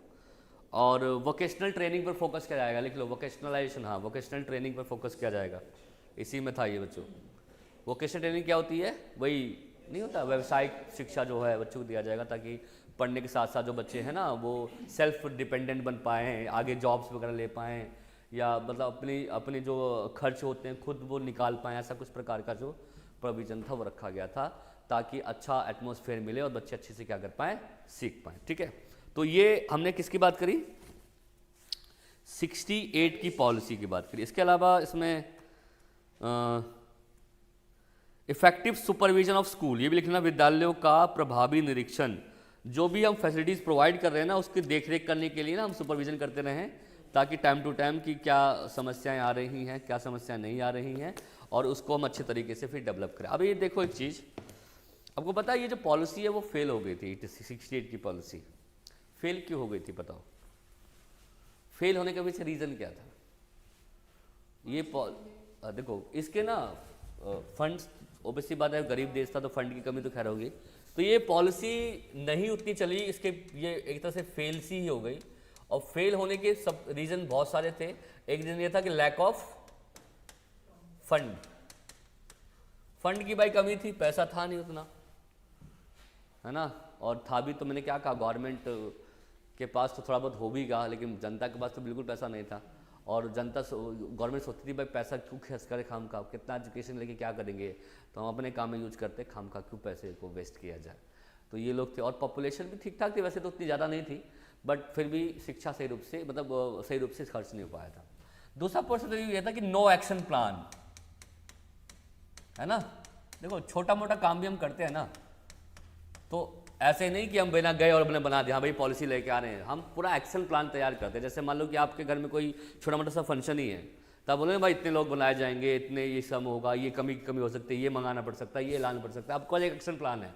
लेकिन वो एक्शन प्लान है, तो वह पॉलिसी लेके आएंगे, भाई वो कहाँ से आएगा नहीं आएगा, पता लगा खर्चा पैसा हमारे पास 2 रुपये और खर्चा 5 रुपये का हो गया, ऐसा नहीं होना चाहिए। तो एक्शन प्लान होता है ना कि भाई कब तक क्या चीज़ अचीव करनी है हमें, किस पर कितना काम करना है, किसको ज़्यादा फोकस करनी है ना, कौन सी कॉलेजेस स्कूल्स पर ज़्यादा हमें ध्यान देना, ये सब चीज़ का कोई एक्शन प्लान नहीं था। बट सबसे बड़ी प्रॉब्लम बताओ क्या थी, सबसे बड़ी जो, ये तो चलो ठीक है खैर एक्शन प्लान भी बन जाता है, कोई दिक्कत नहीं, फंड भी अरेंज हो जाता है, कोई दिक्कत नहीं, बस सबसे बड़ी प्रॉब्लम तो क्या थी, जो एजुकेशन थी ना उस समय वो स्टेट लिस्ट में थी। किसमें थी? स्टेट लिस्ट में, राज्य सूची में, कॉन्क्रीट में नहीं थी। अब एजुकेशन हमारी कॉन्क्रीट लिस्ट में कब आई है? 1976 में। कब आई है? 1976 में समवर्ती सूची में आई है एजुकेशन। पहले ये स्टेट लिस्ट में थी। अब बनाया किसने प्रोग्राम? सारा का सारा फ्रेमवर्क है, नेशनल करिकुलम है, तो स्टेट ने बनाया, वो सेंटर ने बनाया। अब स्टेट लिस्ट में यानी कि स्टेट ऑटोनॉमी हो गई, स्वायत्ता हो गई उसकी। अब उसका अधिकार है वो पॉलिसी को मानना ना मानना। तो कुछ स्टेट ने तो मान लिया भैया हम मान रहे हैं, कुछ स्टेट ने नहीं माना। तो आप देख पा रहे हो कि आज तक मतलब बहुत सारी जगह पर आज तक हम ये देख पा रहे हैं कि कुछ जगह पर तो 8+3+3 वाला प्रोसेस चल रहा है स्कूल में, एक कुछ जगह पर अब 10+2+3 का प्रोसेस चल रहा है। तो स्टेट की अपनी मनमानी हो गई कि भाई हम इस स्ट्रक्चर को फॉलो करेंगे, इस को फॉलो नहीं करेंगे, और सेंटर उस पर दबाव नहीं डाल सकता था क्योंकि स्टेट लिस्ट में एजुकेशन उस समय थी। सबसे बड़ा रीज़न यही था। और देखो अभी पिछली सरकार की हम बात करें, सेंट्रल गवर्नमेंट, सेंटर में बीजेपी थी और स्टेट में आम आदमी पार्टी थी, केजरीवाल की सरकार जब थी। तो हम लोग भी देखा होगा कि जो भी पॉलिसी एजुकेशन को लेकर सेंट्रल गवर्नमेंट लेके आती थी वो उन स्टेट में लागू हो जाती थी जहां पर बीजेपी की सरकार है अच्छे से। जैसे यूपी में कोई रोक टोक नहीं, हाँ भाई सही कह रहे हो जी, ये लेके आ रहे हैं हम, चाहे वो गलती को ना हो जी, हम एक्सेप्ट कर रहे हैं। लेकिन केजरीवाल कहना नहीं जी हम इसके विरोध करते हैं, हमें ये चीज़, हमें इसमें कुछ चेंज चाहिए। क्योंकि स्टेट गवर्नमेंट में क्या है, तो उस समय जब इंदिरा गांधी का समय था तो वो एरिया जो थे ना वो काफ़ी जो कि उनके एरिया में आ जाते थे, जो कि कांग्रेस संबंधित स्टेट थे, वहाँ पर लागू हो जाया करता था, पर कुछ जगह लागू नहीं हो पाता करता। तो ये सबसे बड़ी रीज़न थी। और एजुकेशन में फ़र्क आ गया था बच्चों, कहीं और कुछ स्ट्रक्चर चल रहा है, कहीं और कुछ, मतलब एक रूपता जो थी ना, एक यूनिफॉर्मिटी जिसको हम कहते हैं, वो नहीं बन पा रहा था। तो इस सबसे बड़ा रीज़न ये था। नेशनल पॉलिसी ऑफ एजुकेशन 2020 की बात तो हम खैर करेंगे नहीं, क्योंकि अभी ये चल ही रहा है, हमें पता नहीं कितना सक्सेस हुआ नहीं हुआ, तो पता लगेगा जब 2030 आएगा, 30 तक हम इसको वेट करेंगे। और जब देखना, जब भी कोई नई एजुकेशन पॉलिसी आती है ना, 2000 वो हमेशा 10 साल का टाइम लेती है, याद रखना ये भी चीज़। और जब 10 साल होते होते उनको लगता है भैया ये चीज़ नहीं चल पाई, तो उससे पहले कोई नई पॉलिसी बना देते हैं।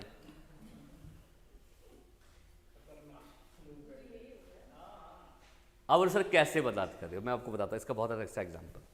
सन 2001 में सर्व शिक्षा अभियान आया था, इसमें जिसका सबसे बड़ा पर्पस था, सबसे बड़ा जो पर्पस था वो था नो डिटेंशन पॉलिसी। डिटेंशन नहीं करनी, हमें रोकना नहीं बच्चों को, और स्कूल में बच्चों को टिकाना है, मतलब रखना है। और हमारा पर्पस था यूनिवर्सलाइजेशन ऑफ एलिमेंट्री एजुकेशन, प्राथमिक शिक्षा को हमें क्या करना है, सार्वभौमिक करना है, ये उनका पर्पस था। इसलिए हर बच्चे को स्कूल में लाया जाएगा, इसलिए मिड डे मील भी लाया गया था उसी समय, आपको बता दूं मैं। उसी समय फिर क्या नाम है आपको, शिक्षा के अंदर बहुत सारे बच्चों को फ्री किया गया था कि शिक्षा ले था कहाँ, और टारगेट था 2010 तक का। 2010 तक आते आते हम मैक्सिमम बच्चों को स्कूल में पढ़ा देंगे और उनको एजुकेशन दे देंगे, बट वो फेल हो गया। अब 2010 में वो फेल होने वाला था, उससे पहले उन्होंने राइट टू एजुकेशन एक्ट लिया है कि भाई राइट हो गया भाई, अब तो तुम्हें लेना ही पड़ेगा राइट टू एजुकेशन एक्ट। उसने भी 10 साल का टाइम लिया, 2020 तक आते आते हम सभी बच्चों का एजुकेशन। अब 2020 तक आते आते वो भी लग रहा था ये भी फेल हो गया, आरटी तो सबसे ज़्यादा पिट गई, तो उससे पहले 2020 की पॉलिसी आ गई ना। प्लान तो पहले 15 में शुरू हो गया था, 2020 की पॉलिसी का प्लान 5 साल पहले 2015 में, जनवरी 2015 में नेशनल एजुकेशन पॉलिसी की पहली बैठक बैठी थी। 15 में आई कब है, 2020 में, 5 साल पहले। उसको तो लग गया था भैया ये टिकने वाला नहीं है पॉलिसी, कुछ नया चलाना, कुछ नया देना पड़ेगा हमें।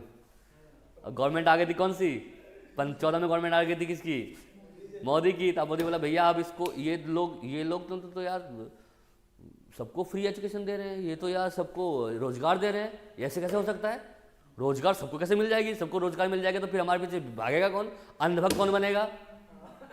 तो ऐसा कुछ ट्रिक लेके आओ, सब कुछ खत्म करो। तो उसने उस पॉलिसी को खत्म कर दिया, अगर खत्म कर दी ना, अब देखो फेल कर देते हैं, भगा देते हैं भैया।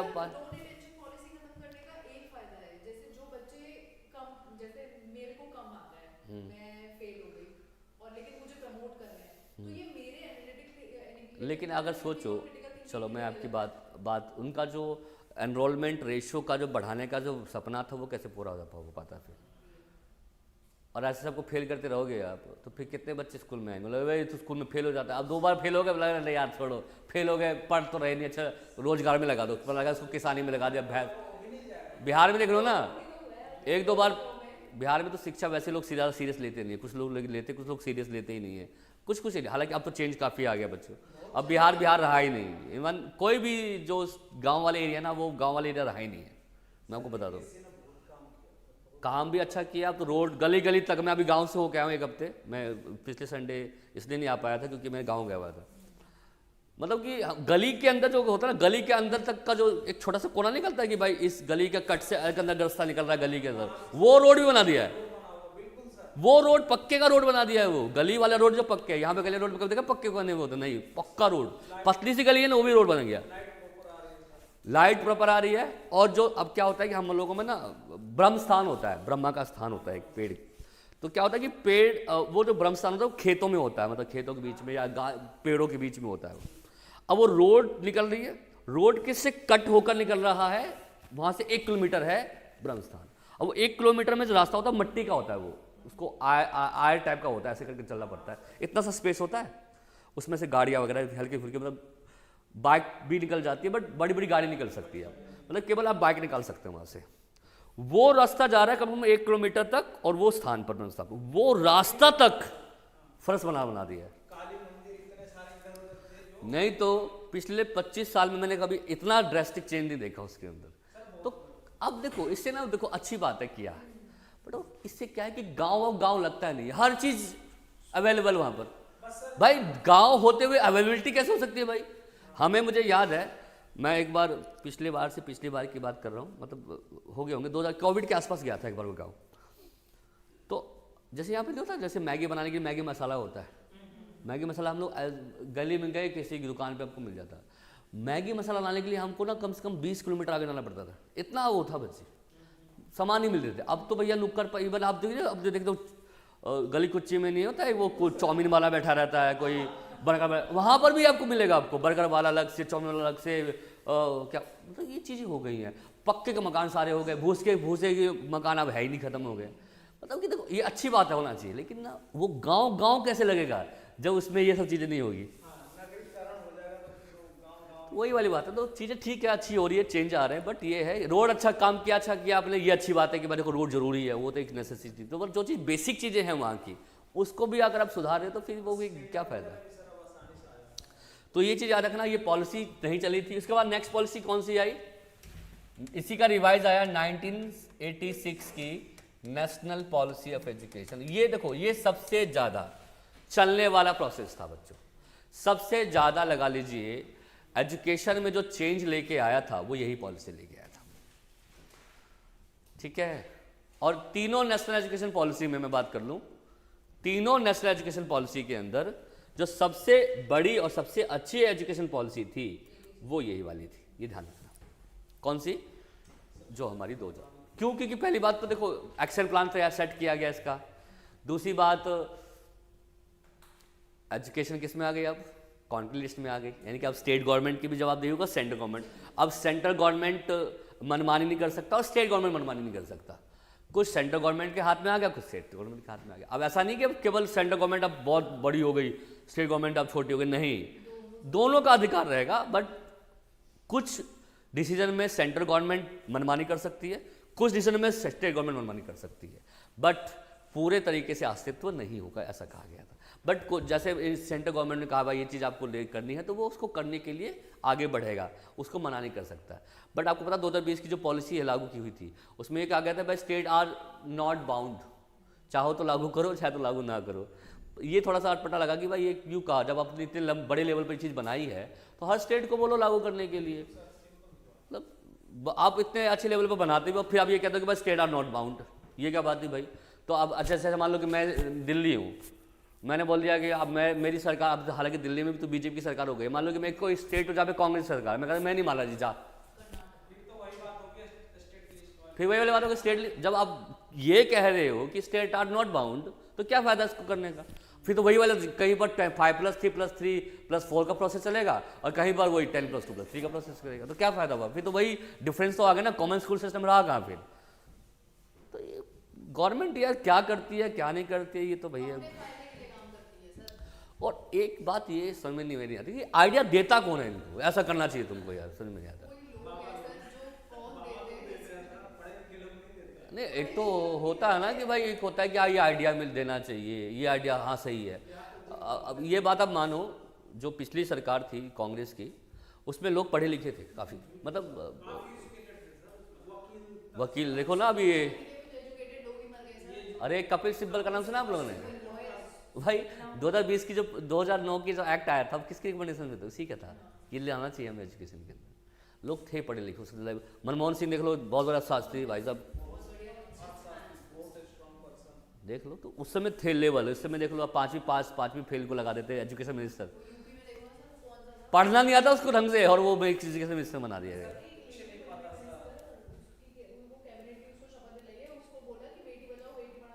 वो पढ़ के नहीं पाया, हाँ, और वो है MLA बना है। ये है देश में, तो ये सब चीज़ें हैं। देखो अब ये नहीं कह सकते कि वो सरकार बहुत अच्छी थी, हम ये भी नहीं कह सकते कि बहुत अच्छी सरकार थी, कुछ खामियां उनके में भी थी। हाँ, सिस्टमेटिक तरीके से चले, हाँ ये है, रोजगार बेसिक चीज़ पे काम करें, रोजगार पे काम करें, तो चीज़ कमी है। आप धर्म के नाम पर राजनीति कर रहे हो, क्या फायदा उससे। अब राम मंदिर का निर्माण करके इतना ज़्यादा दंगा फोड़ देते, तो क्या बड़ा भाई, रोजगार कितने दिया बोलने बताओ।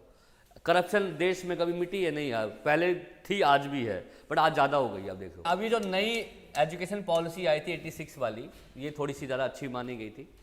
और इस पॉलिसी के अंदर हर व्यक्ति पर, हर धर्म, हर प्रकार के डिसेबल्ड या हर प्रकार के जो बच्चे होते हैं उन पर काम किया।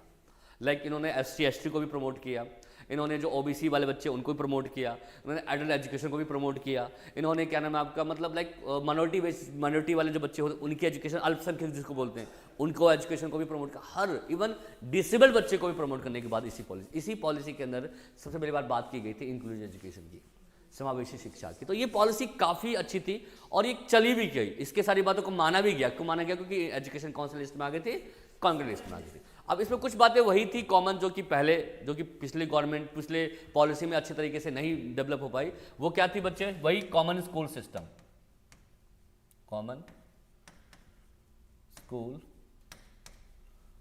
सिस्टम था और इसमें भी फ्री एंड कंपल्सरी एजुकेशन की बात की गई थी, फ्री एंड कंपल्सरी एजुकेशन, जिसको हम क्या कहते हैं? निःशुल्क और अनिवार्य शिक्षा, है ना? हाँ, फ्री एंड कंपल्सरी एजुकेशन आ गया, कॉमन स्कूल सिस्टम आ गया। इसके अलावा इसी पॉलिसी में ईसीसी एजुकेशन को प्रमोट किया गया था और वही आर्टिकल 45 बड़े अच्छे तरीके से लागू इसमें हो गई थी। ईसीसी मतलब वही early childhood care education. ECC मतलब कि जो प्री प्राइमरी क्लास के जो बच्चे होते हैं उनको भी शिक्षा का अधिकार होता है और उनको भी कुछ जो फंडामेंटल राइट्स होते हैं, जो भी कुछ चीज़ें होती हैं, रिसोर्स उनको प्रोवाइड किए जाएँ। तो ईसीसी एजुकेशन का जो करने का जो श्रेय जाता है वो एनपीई या एनईपी 1986 को ही जाता है। ठीक है बात। इसके अलावा इसमें ही बात की गई थी एडल्ट एजुकेशन की, है ना? एडल्ट एजुकेशन की बात भी इसी में की गई थी और आपने देखा होगा बहुत सारे ओपन स्कूलिंग होती है, नॉन फॉर्मल एजुकेशन होता है। ये एडल्ट एजुकेशन क्या होता है? Non formal education. Formal education में और नॉन फॉर्मल एजुकेशन पता है आपको फ़र्क क्या होता है? फॉर्मल और नॉन फॉर्मल एजुकेशन में, फॉर्मल एजुकेशन जो होती है ना बच्चों, वो एक सिस्टमैटिकल तरीके से होती है, रेगुलर तरीके से होती है, रेगुलर उसमें आपको जाना पड़ेगा, क्लास लेनी पड़ेगी। बट जो नॉन फॉर्मल एजुकेशन होती है वहाँ पे आपको डिग्री तो वैसे ही मिलेगी जैसे कि फॉर्मल की मिलती है, बट आपको रेगुलर जाने की आवश्यकता नहीं होती। You can't take regular classes, distance. हाँ, ये तो रेगुलर हुआ ना, तो ये तो रेगुलर हुआ आपका, क्लासेस नहीं ले रहे हो दूसरी बात है आप, बट ये रेगुलर ही हुआ एक तरह से, क्योंकि आपकी जो जहाँ पर आपका एडमिशन है ना वो रेगुलर ही चल रहा है, वहाँ पर अटेंडेंस आपकी जाती है हर बार। बट हाँ, क्लासेस हम नहीं ले रहे, दूसरी बात है। जैसे ओपन की क्लासेस नहीं होती, आपने देखा होगा जी एसओएल की क्लासेस होती है, ये सारी क्लासेस कौन सी हैं? ये नॉन फॉर्मल में आ गई। ठीक है बात। तो फॉर्मल मतलब क्या होता है कि औपचारिक शिक्षा, डिग्री वैसी मिलेगी जैसी मिलती है सेम, लेकिन क्या होगा कि रेगुलर कहाँ ही होगा। या और कोई भी व्यक्ति जो एडल्ट वगैरह होते हैं वो ये एजुकेशन ले सकते हैं। जैसे मान लो कि मैंने 10वीं पास नहीं कर रखा और मैं बड़ा हो गया थोड़ा सा, मतलब मुझे लग रहा है कि मुझे 10वीं पास करना चाहिए, तो मैं 10वीं ओपन से दे सकता हूँ। तो उसमें मुझे स्कूल नहीं जाना पड़ेगा, मुझे क्या करना पड़ेगा? सिर्फ एग्जाम देने जाना पड़ेगा। तो वो किस में आ जाता है? नॉन फॉर्मल में आ जाता है। तो जितनी ओपन स्कूलिंग होती हैं या जितने भी एडल्ट एजुकेशन होते हैं, कॉरेस्पॉन्डेंट एजुकेशन जितनी भी होती है वो नॉन फॉर्मल है। तो इन्होंने फॉर्मल के साथ साथ नॉन फॉर्मल एजुकेशन को भी क्या दिया था? समर्थन दिया था, ताकि वो लोग जो कि शिक्षा नहीं ले पाए हैं उनको भी एक शिक्षा वातावरण मिल पाए, एजुकेशन वो ले पाए। ठीक है। इसके अलावा इन्होंने बात करी थी स्पेशल एजुकेशन की भी, बच्चों याद रखना, स्पेशल एजुकेशन की भी बात करी थी कि विशेष शिक्षा मिलनी चाहिए। और इन्होंने कहा था कि भाई एक ऐसा स्कूल का निर्माण किया जाए जहाँ पे हर बच्चे एक ही जगह पढ़े पे, जिसको बोलते हैं इंक्लूसिव क्लासरूम। कौन से क्लासरूम की बात ये करते थे? समावेशी विद्यालय की बात करते थे, कि जहाँ पर हर बच्चे को सेम वातावरण या सेम लर्निंग एनवायरनमेंट मिलना चाहिए। ठीक है बात। और इंक्लूसिव एजुकेशन जो हम अभी भी पढ़ते हुए आ रहे हैं, और इनमें शिक्षा की बात की गई थी और स्पेशल नीड्स प्रोवाइड करने की बात की गई थी, और चाइल्ड स्पेशल नीड्स में रखा जाएगा बच्चों को, और उनको जितने भी अधिकार मिल सकते हैं वो अधिकार दिए जाएंगे, इस पॉलिसी में कहा गया था। और इस समय इस कमेटी के चेयरमैन वही थे DS कोठारी, सेम उसके भी थे और इसके भी थे DS Kothari.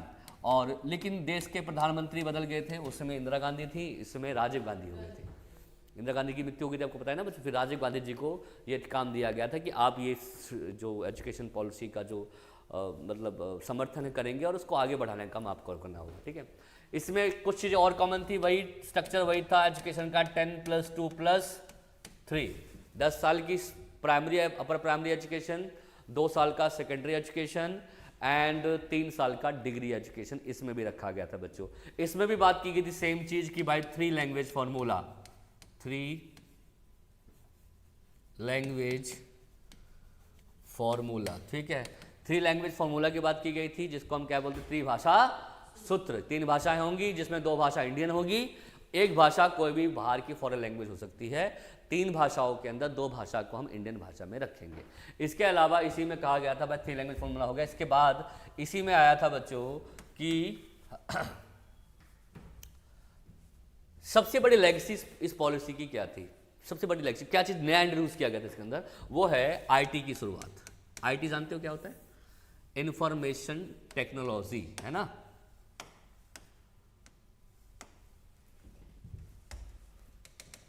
Information technology, IT की शुरुआत इसी में हुई थी बच्चों। कंप्यूटर असिस्टेड इंस्ट्रक्शन, CAI जिसको बोलते हैं हम लोग, सुना हम लोगों ने।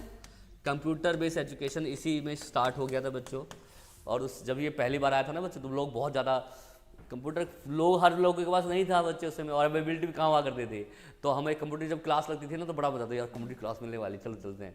तो क्या सिखाते थे वहाँ पर, कैसे पेंट करते हैं, कैसे वो उठाते हैं, बस ये सिखाते हैं। वो भी कभी कभार होती थी, कभी होती भी नहीं थी, समझ रहे हो। और होती भी ऐसी थी, समझो कि मतलब एक नाम मात्र के लिए पीरियड लगा देते थे, जाओ भाई कंप्यूटर सीखो। कुछ लोग जाते थे उस पर, कुछ लोग गेम खेल रहे, कुछ लोग वो खेल रहे, ऐसे ही होता था बच्चे।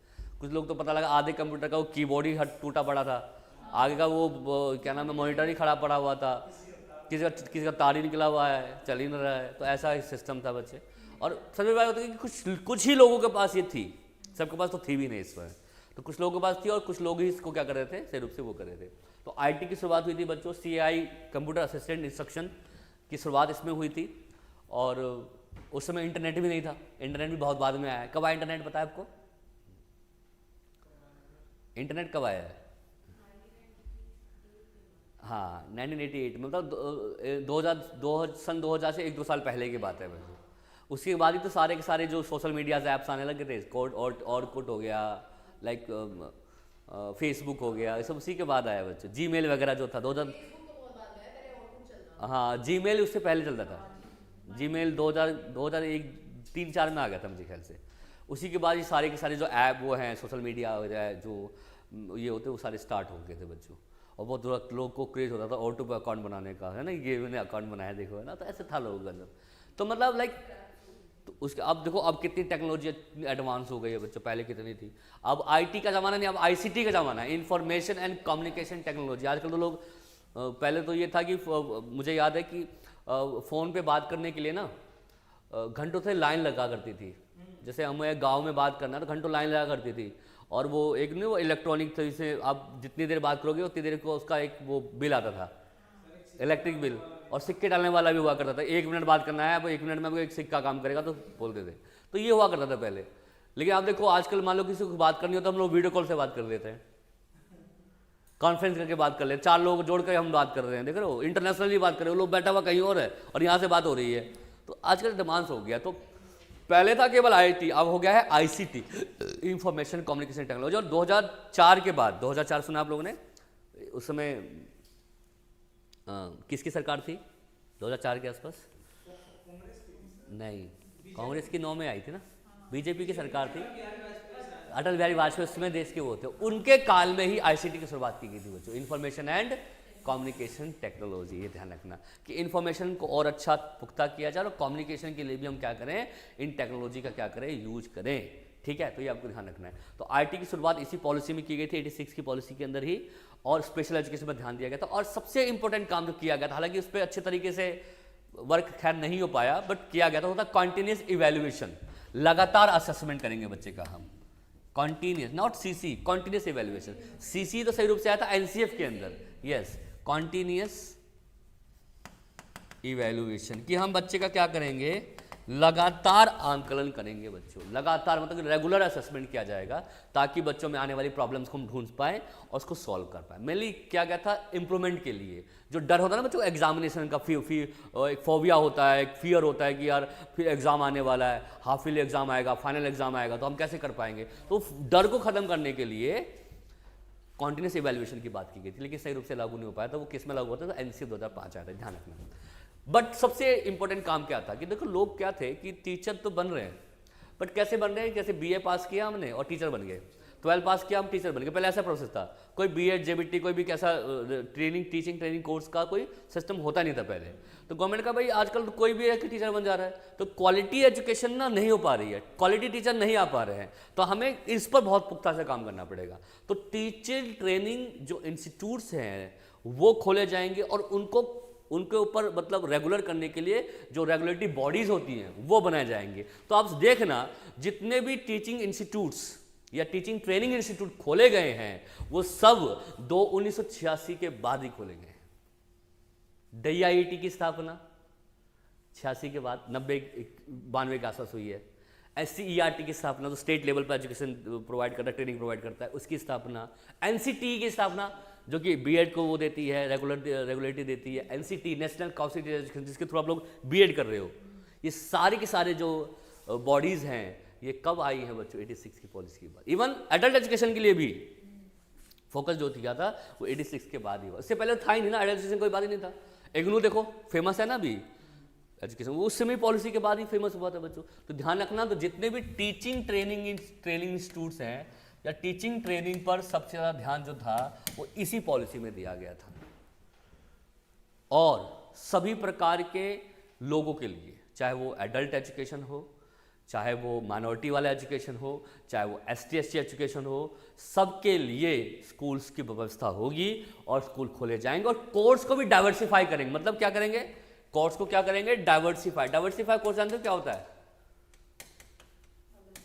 मतलब हर व्यक्ति अपने हिसाब से कोर्स को चुने, मतलब डाइवर्सिफाई हो, एक से ज़्यादा कोर्सेज अवेलेबल हो और जो लोग चाहें जो कोर्स। आज देखो कितने सारे कोर्सेज हमारे आ गए हैं, पहले उतने कोर्स नहीं हुआ करते थे ना। अब कोर्सों की मात्रा थोड़ी ज़्यादा हो गई है, तो जितने हो सके उतने कोर्सेज अवेलेबल होने चाहिए ताकि हर बच्चे तक को जो है वो चीज़ पहुँच पाए। ठीक है बात, सब अपने इंटरेस्ट के हिसाब से कोर्स को चुन पाए। और ऐसा नहीं कि अपने कोर्स कॉलेज को ये भी गाइडलाइन दिया गया था कि आप ऐसे कोई भी कोर्स लॉन्च नहीं करोगे या कोई भी चीज़ नहीं बताओगे, पहले उस UGC की गाइडलाइंस के अनुसार वो कोर्स वो होना चाहिए। UGC का हो सकता है आपके कॉलेज में वो आ जाए, चेकिंग करने के लिए होता है बच्चों, वो इंस्पेक्शन टाइप का होता है बच्चों। आजकल ये नाक करती है, नाक national assessment and accreditation council, पहले ये UGC करती थी। UGC ने रखा हुआ है कि आप लोग देखो, फिर उसके बाद वो मान्यता मिलती थी उस कॉलेज को। अगर आपको कोर्स आपके कॉलेज में नहीं है और आप फिर भी कॉलेज की चला रहे हो तो आप ऊपर कानूनी कार्रवाई हो सकती है। तो बहुत सारी बातें थी इसके अंदर बच्चों। तो ये सारी बातें इसके अंदर रखी गई थी टीचर एजुकेशन। और सबसे इंपॉर्टेंट चीज, ट्रेड टैलेंट को प्रमोट किया जाएगा ना भाई। टैलेंट को क्या करेंगे? प्रमोट करेंगे। और इसीलिए याद रखना बच्चों, टैलेंटेड बच्चों के लिए उन्होंने कहा भाई देखो शहर के क्षेत्रों में तो टैलेंटेड बच्चे होते हैं, तो उनको हम क्या करते हैं, उनको तो अच्छा स्कूल मिल जाता है। लेकिन जो गांव के एरियाज़ है ना, वहाँ पर जो टैलेंटेड बच्चे होते हैं ना, जो प्रतिभाशाली बच्चे हैं, उनको अच्छा स्कूल नहीं मिल पाता है, तो उनके लिए अलग से स्कूल की व्यवस्था की जाएगी। तो आपको बता दो, मैं इसी पॉलिसी के बाद सबसे पहली बार नवोदय विद्यालय संगठन NVS की स्थापना इसी के बाद की गई थी 88 के आसपास। NVS में हमने NVS किया खोलने का पर्पस ये था कि जो टैलेंटेड बच्चे हो ना उनको स्कूल में स्थान मिल पाएगा, खासकर कौन से एरियाज में? जो डोमेस्टिक एरियाज होते हैं। तो आपने देखा होगा जितने नवोदय स्कूल खोले हैं ना बच्चों, उसमें 75% जो स्कूल्स हैं वो कौन से एरिया में खोले हुए? डोमेस्टिक एरियाज में खोले हैं। केवल 25% जो स्कूल्स हैं वो कहाँ पर हैं नवोदय के? वो है अर्बन एरियाज में। समझ में आया कि नहीं आया? और हालांकि इसको लोगों ने जो इसके कमेटी के लोगों ने इसका विरोध भी किया था कि नहीं ये गलत बात है यार, ये तुम टैलेंटेड के लिए खोल रहे हो तो ये तो भेदभाव हो जाएगा भाई, कि किसी को आप अच्छा एनवायरनमेंट दे रहे हो पढ़ने का, किसी को आप अच्छा एनवायरनमेंट नहीं दे रहे हो पढ़ने का, तो ये कहीं ना कहीं ये डिस्क्रिमिनेशन टाइप का हो जाएगा। बट आज भी मैंने क्या कहा, कुछ लोग विरोध करते हैं बट कुछ लोग लागू होनी होती तो हो ही जाती है। आज भी नवोदय स्कूल चल रहे हैं, नहीं चल रहे हैं? चल रहे कि चल रहे? उसके एग्जाम्स भी होते हैं टीचर्स बनने के, आप देख पा रहे हो ना। तो मतलब टैलेंट को प्रमोट किया जाएगा। साइंस एंड टेक्नोलॉजी पर फोकस होगा। किस पर? साइंस एंड, लोग साइंटिस्ट कैसे बनेंगे? फिर साइंस एंड टेक्नोलॉजी पर फोकस होगा हमारा, है ना। टेक्नोलॉजी को और पुख्ता करेंगे, है ना, इस पर फोकस होगा। लैंग्वेज फॉर्मूला, ये सारी बातें जो थी इस पॉलिसी के अंदर बच्चों रखी गई थी। तो अब इस पर क्वेश्चन कैसे बन सकता है, लिख लीजिए बच्चों। डिस्क्राइब इन डिटेल अबाउट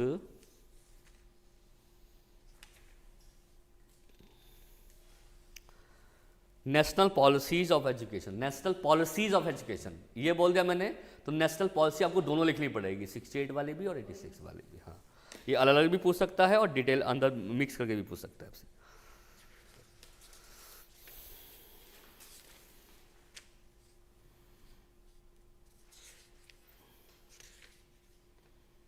ठीक है, अब इसी का ना, अब ये लगभग 6 साल बाद इसी का एक रिवाइज आया था पीओए के नाम से, प्रोग्राम ऑफ एक्शन, लिख लीजिए POA.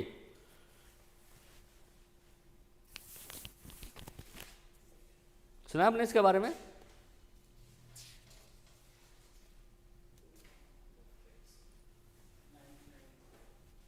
(1992) POA, programme of action. ये जानते क्या है पीओए क्या है? पीओए जो 86 की पॉलिसी, इसी का रिवाइज है। रिवाइज मतलब कि कुछ चीजें इसमें और जोड़ी गई थी। क्या क्या जोड़ा गया था लिख लो, सब कुछ सेम था, जोड़ा क्या गया था लिख लो। पहली बात तो ह्यूमन राइट्स को बढ़ावा दिया जाएगा, ह्यूमन जो मानव अधिकार है उसको बढ़ावा दिया जाएगा। विकलांग को ना, इस पॉलिसी ने जो दिव्यांग बच्चे होते हैं, विकलांग बच्चे जो होते हैं, उनको सोशल वेलफेयर, सोशल सामाजिक कल्याण में रखा गया, सोशल वेलफेयर में रखा गया। क्या उनको शिक्षा देना क्या है? सोशल वेलफेयर का काम है, सामाजिक कल्याण का काम है। तो सामाजिक कल्याण वाली बात की गई। विकलांग शिक्षा को सामाजिक कल्याण कहा गया, मतलब डिसेबल्ड एजुकेशन को सोशल वेलफेयर कहा गया।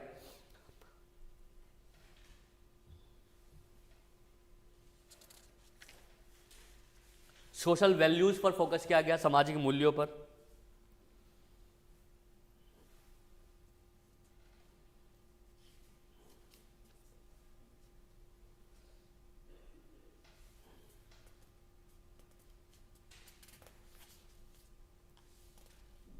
संस्कृत जो सब्जेक्ट होता है ना बच्चों, उसको प्रमोट करने की बात की गई थी। संस्कृत इसी पॉलिसी में कहा गया संस्कृत को सब्जेक्ट के रूप में रखा जाए, क्योंकि संस्कृत हमारी क्या है? ट्रेडिशनल लैंग्वेज है, एक धरोहर वाली भाषा है, या एक हमारी जो क्या बोलते हैं उसको हम, एक कल्चरल लैंग्वेज है, जनरली लैंग्वेज है, तो इसका यूज हमें होना चाहिए। अच्छा, आपने देखा होगा कि हमारे तक 10th क्लास तक संस्कृत कंपल्सरी सब्जेक्ट था। ये इसी पॉलिसी का कि संस्कृत को एज ए सब्जेक्ट रखा जाए ताकि लोग संस्कृत के बारे में भी ज्ञान ले पाएँ, है ना। तो ये था इस पॉलिसी के अंदर। अभी इसमें इतना कंप्लीट हो गया बच्चों। नेक्स्ट क्लास में हम करेंगे किसके बारे में बात? नेशनल जो ये था ना हमारा national disabled act, person with disabled act 1995 और RCI, rehabilitation council of India, इसके बारे में चर्चा नेक्स्ट क्लास में करेंगे, ठीक है। क्योंकि अब ये हो नहीं पाएगा, टाइम बहुत कम रह गया है, ठीक है। अब इस पर क्वेश्चंस वगैरह देख लेना आप लोग। इसके बाद RT पढ़ेंगे, राइट टू एजुकेशन एक्ट, बहुत इंपॉर्टेंट है, एग्जाम में आता है। और नेक्स्ट संडे तो शायद क्लास आप लोगों की नहीं हो पाएगी, क्योंकि नेक्स्ट संडे एग्जाम है CTT का। आप लोगों से कौन बच्चे CTT के एग्जाम दे रहे हैं? आप दे रहे हो? आप दे रहे हो? साथ को ही आपको उसका वो आ गया क्या? अरे एक बात बताओ, ये एग्जाम सेंटर जो आ रहा है उसमें अगर वो पासवर्ड भूल गए हम तो उसको रीड कर सकते हो दोबारा से, फॉरवर्ड पासवर्ड करके, फॉरवर्ड करके, फॉरवर्ड हो ही नहीं पा रहा उसमें, पता नहीं कैसे आराम से हो जाएगा। अरे YouTube पे बहुत सारे वीडियो है सर, वहां से देख के कर लेगा। फॉरवर्ड पासवर्ड करते ही एक कैप्चा आएगा, उसमें जो पुराना पासवर्ड नहीं भी था वो डिटेल पूछेगा कि वो डालने के बाद आपको करना है। मेल आईडी वगैरह तो सर सब कुछ सही होनी चाहिए, बस मेल वगैरह वही नोटिफिकेशन आएगा मेल पे, अपने आप आ जाएगा। एडमिट कार्ड तो आ जाएगा, एडमिट कब तक आएगा आपका? इनका 5 को आ जाएगा, अगर 7 को एग्जाम है, हमारा 8 को है तो हमारा 6 को आ जाएगा, ऐसे आएगा। अच्छा जी।